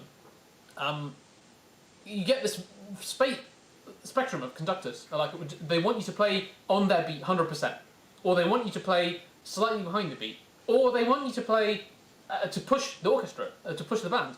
And I remember I've seen there's a great recorded performance of me doing this. It was with a brass band rather than an orchestra, but I view it as the same sort of idea. And like you could see the conductor go "Whoa," because I came in right like ahead of the beat pushing because he wanted me to do that. And he was like surprised that it was that far ahead of the beat. I was like, yeah, but you said you wanted this to drive, so I drove it, all right? So I had this weird thing where I was being asked to play ahead of the beat effectively sometimes for some orchestras because they wanted the kind of feel. And yeah, it's great. Like West Side Stories and Symphonic Dances is the key, is like the go-to, really, really fun drum kit part because what's on the score is useless. Like I've seen orchestras play, like Berliner Philharmoniker playing the actual music. It's so boring. Like this Judy's like really cool mambo, but if you know the piece, it's really obvious. But it's a really good piece to listen to, by the way. But there's this bit where it's like and the drum part is notated as this is boom boom boom boom boom boom boom boom boom boom boom boom. Nobody should play that because that sounds terrible. You should be doing all that sort of crap, right? But then the Philharmoniker guy just does that because he doesn't want to go against the music. And it's like the drum part, the whole point is you ignore it and you play the key bits, but you do whatever you want with the rest of it. So it's like a really improvisatory part as well. And there's some really interesting drum moments in it. But yeah, I've done it with several different orchestras, and one was like exactly on the beat, and the other one was like, no, we're going to listen to you. And they should, because like, you know, I have the loudest thing with the most like sway in the orchestra, and they should all listen to me, and hopefully I listen to the conductor. Otherwise, you know, it will go wrong. And yet, on a complete other side of the spectrum, percussion is nothing like that. Percussion is exactly, you have to be exactly fitting in with the orchestra. Timpani, if you come in the wrong place, it will ruin the sound. It will completely, you'll smash everything out. It's not obvious where you might come in at times. And the whole point of your instrument is to blend, but it is a rhythmic instrument. But the rhythm is a roll, and the roll is like an indeterminate frequency. It's not something specific. So there's so much feel to it that being in the right place doesn't actually matter that much, as long as across the orchestra, like as an average, that you're in the right place. But you get the same spectrum. There are orchestras that play several seconds behind the beat and ahead of the beat and things. And so that sounds like it does have a pocket, but it's like a yes and a no. The thing is that it's funny. Like you kind of look at everyone else to get it. It's not like there is a thing that is achieved. I view the pocket in drums as that. Like it's very obvious because usually you're playing to a metronome or something. Whereas it's not like that in classical music. It's like somebody might do something and then that might. I guess it's more like jazz. Somebody might do something or like you want to hook onto that a little bit more. Like if I hear the bass a bit more strong than normal, I'd be like, okay, maybe a bit more timbres would be appropriate here. Like that's the sort of thing that's there. It's very much not like that. And usually as well, the conductor may or may not care about the percussion at all. It might be your entire discretion how you want to play it, how loud you want to play it, when you play it. All that might be completely down to you. So I don't view that as pocket. It's like almost like you're a soloist, but adding to a sound or something like that. And the downside of being slightly in front of or behind the beat. Okay, the other thing to mention, yeah. So it's a real sound. It's a real instrument with real delay. So and echo and reverb. So to anywhere in the concert hall, you might get a different like who is going to be ahead of the beat, who is behind the beat, and they're typically right far at the back. Good, like 50, could be a good like I don't know, 10 meters, maybe 15 meters away from the front of the orchestra. But the reverb's gonna help you out with that bit. It varies. It does vary, but yeah, I remember I've done tests. I have this amazing recording. I was in King's College Chapel. I don't know if you've ever been in King's College Chapel. But the entire the concerts take place in the bit before the organ, the bit that doesn't look like a chessboard, and that's the antechapel. It's funny that like the antechapel in Corpus was like 2 meters, and the antechapel in King's is big enough to house like 500 people in an orchestra.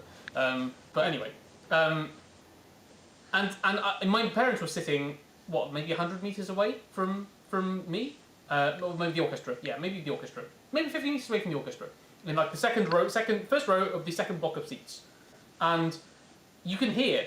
I'm playing with wooden sticks on the timpani, and you can hear the hit of the stick before you can hear the note of the timpani, like a good 0.2 seconds or something. It was the most interesting thing I've ever heard. I was like, wow, it already by there?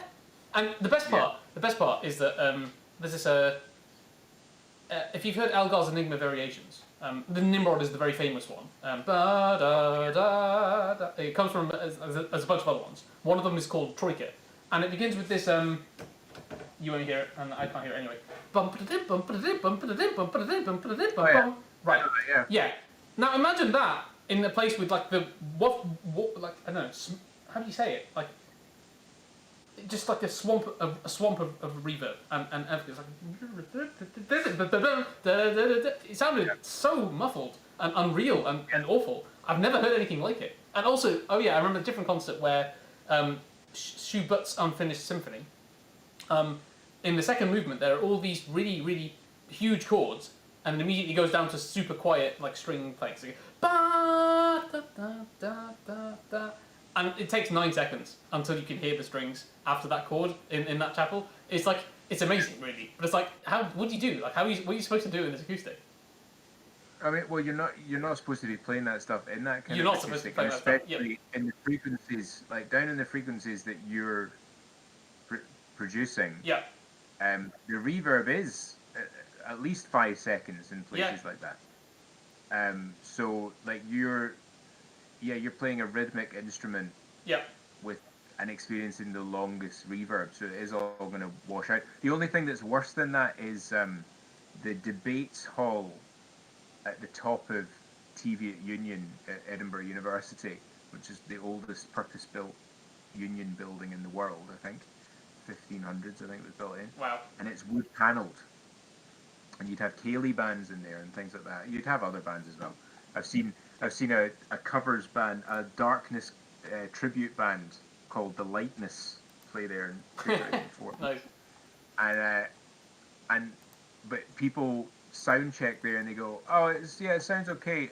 Could you turn off whatever slapback delay you've got? Turn off the delay. It goes bang, and then it comes back at you like half a second later. If you're not really just blasting the sound in there, then it must be absolute murder to try and play in there in time, because you're just constantly getting slapback delay all the time. For rip. It's like, surely that's even terrible for debates as well. Oh yeah, it's all awful. It's just wood This is like open plan school level of fail. Like I remember seeing that. Like it won one of the best architecture awards, and it was open plan, and it was a fucking school, and you couldn't hear anything, and they had to build all the walls. Yeah, I used to, for a very short period of time, I've specified a few schools in the Essex and East Anglian area of like, oh, this is, right, well, under BB93, you need this level of reverbs. You're not actually going to be able to have your multi-purpose cafeteria, recording studio, sports hall, and classroom that's also suitable for hearing impaired and learning difficulty children. You're not going to be able to, you want a recording studio made out of a sphere of glass? No, I'm afraid you should be shot for that. I want a parabolic mirror, right? I want a parabolic mirror right in front of the drums, right, pointing at the drums, so the drums can hear themselves. So the drummer's not going to hear his drums. I want it to feel enveloping as well. It's like there's a you know the podcast 99% Invisible. Yeah, yes I do. That's a great podcast. There's an episode of that about architectural acoustics, and they're talking about how reverb envelops you, and they talk about lateral fraction, which is pretty cool because I haven't heard anybody mention that outside of Leo Baranek. So that's like the amount of this you're getting versus this. So it's one of the few things that changes in a concert hall. If you're over towards one wall, you get a stronger lateral fraction value because you're getting more side reflect. Anyway, talk about all this stuff. The podcast is recorded in mono. What? It's one of the few times when you know someone's going to be wearing headphones. Spatialize the shit out of that. Actually provide people the experience of being in a massive cathedral, you stupid pricks. Yeah. I remember one of the like most powerful early memories about this audio thing is cool. It was the barbershop demo with the HRTFs. You must have heard it. Yeah. Except I was sitting here and there was a window here. So if the barber was here, he would fall off the cliff right into the pavement. And it was such a surreal experience, like, but he is there, but he is not there, but he is there, but he's really there, he's going to fall, but he's not. Yeah, I remember that. No, it's like your first shot of heroin, that you're always chasing that first experience of spatialized audio, but you never get it again. I had a question that I was going to ask you. I can't remember what it was. Yeah. Damn, it was when you mentioned lateral refraction. I had thought about something else. Crap, I need to remember what that was. Side reflections, stuff coming from the front, stuff coming from the side. No, it wasn't Concert that. halls. No, Clarity, no. definition, Oh, I know what it was. room gain. I know what it was. Yeah, I don't think you'll have an answer for this, but out of sheer interest, why does reverb sound pleasant? Why does it sound really weird to hear things without reverb? If reverb messes up the ability for us to hear things. So why is it that we want to put a subtle reverb on drums or on a singer's voice, or even in like a small console or something like that? You would never just take the raw voice in the musical context or something. Why does it sound pleasant? Because it just muffles it, screws up the audio, makes it less clear. So off the top of my head, so there's a few things. No reverb at all is very, very like anechoic is super unnatural. And actually a little bit of if you get early reflections out to 50 or 80 milliseconds, if you take the early reflections of reverb, then you can improve speech intelligibility. So you actually get better if you have just the early reflections, they get added together. It's precedence effect thing. They get added together, integrated by the brain to be just part of the direct sound. So it actually bolsters the direct sound more.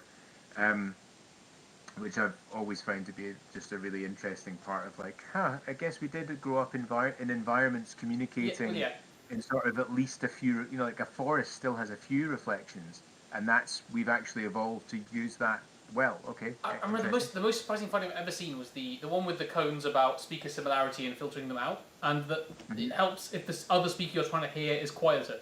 Like it's harder if they're the same level. It's not a big difference, but it's easier if that is so surprising to me. That is insane. No, I'm just trying to finish a paper where we tried to see if cochlear implant listeners could sort of do a similar thing. Yeah, if you've got the same highly unnatural, the same talker saying two different sentences, co-located, and then you drop it from 0 dB to you can use the negative That's SNR insane, to right? actually That's so absurd that it works. Speech is so sparse that there's space to do stuff. I've done engineering solutions that have used the sparseness of speech because at any one time, people are always like, well, you have 4 talkers talking at once. You fucking never have that. Yeah. Every 200 milliseconds, you've just got one bit of one person going on. So if you just sample in short frames, you can pick up where all those 4 people are if you've got time, which is all we do. Which is all humans do. But but why reverb sounds nice? I think it's probably natural. It's a little bit more natural. Probably you reduce your modulation. You reduce your modulation depth, so it's a kind of smoother envelope.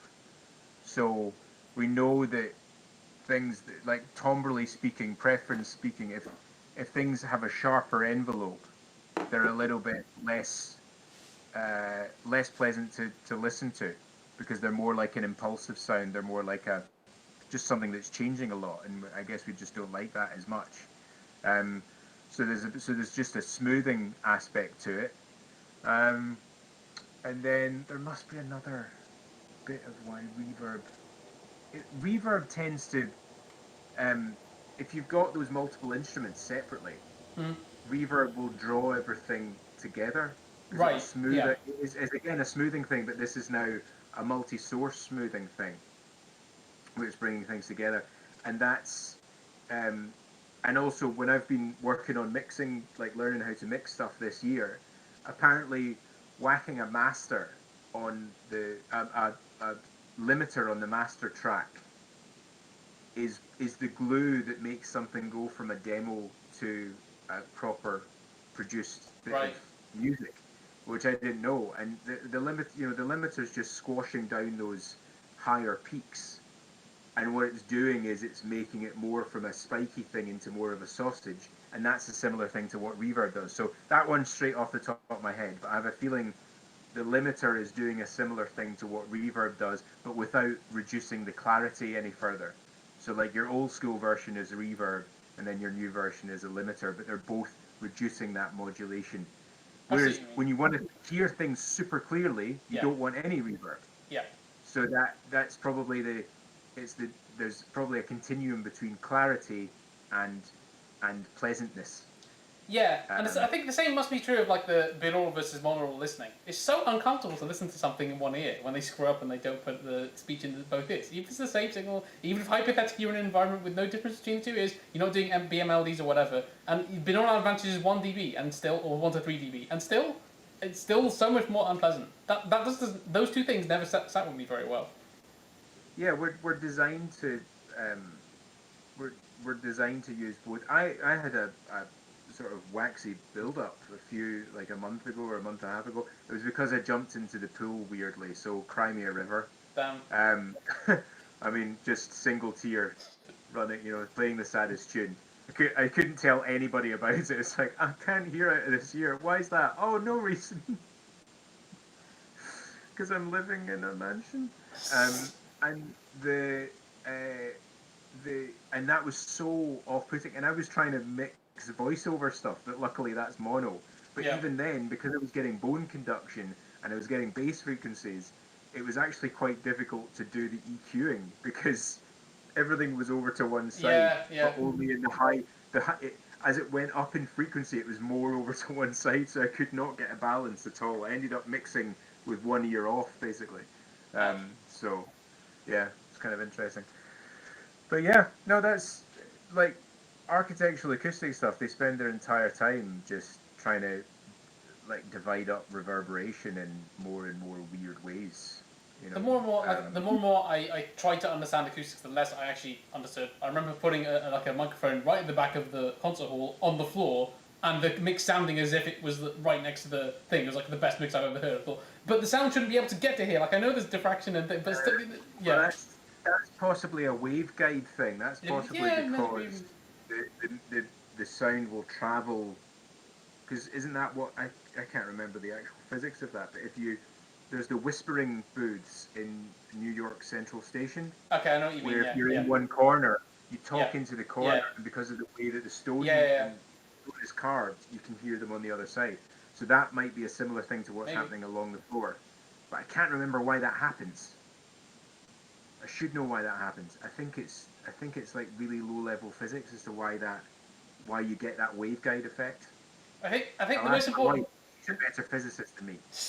I think the most important thing that we have to do, right, is convince these hearing impaired people. They have to understand that they're not allowed to have a nice time. Like a hearing impairment sucks. So they need to know that when they're in school. They need to have that instilled in them. They don't want to have a pleasant experience in school. So I think we should design the schools to be as acoustically harsh as possible to make sure that they understand that no. You said you'd never lived in Kilmarnock, and yet you espouse these Presbyterian viewpoints and Calvinistic ways of living. Yes. You're fucked because you sinned before and you will sin again, and there's nothing you can do. But still, please pray to God. Thank you. Yeah, I'm still amazed that never led to anarchy. I still don't understand. Like, that should have led to people going, well, fine, fuck it. It's too late now. You can't be forgiven. Yeah, if one sin is me be damned, then not infinity sins there at that point. Yeah, exactly. Like, forget it. Or the opposite point, which is if Jesus will forgive your sins, then can I just? I think it was BigClive.com or something. The guy on YouTube who does electronic teardowns. He had a rosary button.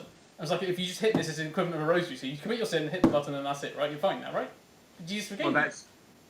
That explains so much of sectarianism, Yeah. The Catholics just ask for forgiveness after the fact, and the Presbyterians can never be forgiven from birth.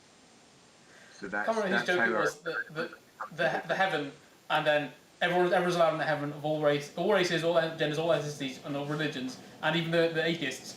And there's a wall in the middle of heaven, and they said, "Well, what's that?" I said, "Oh, that's where the Catholics go." So they're in their own walled garden that convinced that everyone's there. Yes. Anyway, right, I'm gonna. All right. So it's been fun. That was pretty good. Let's do electronica next time. Let's do that. All right. All right. See you later. All the best. Have a nice weekend. See you around. You lot. Bye. And with that, it is time to quit.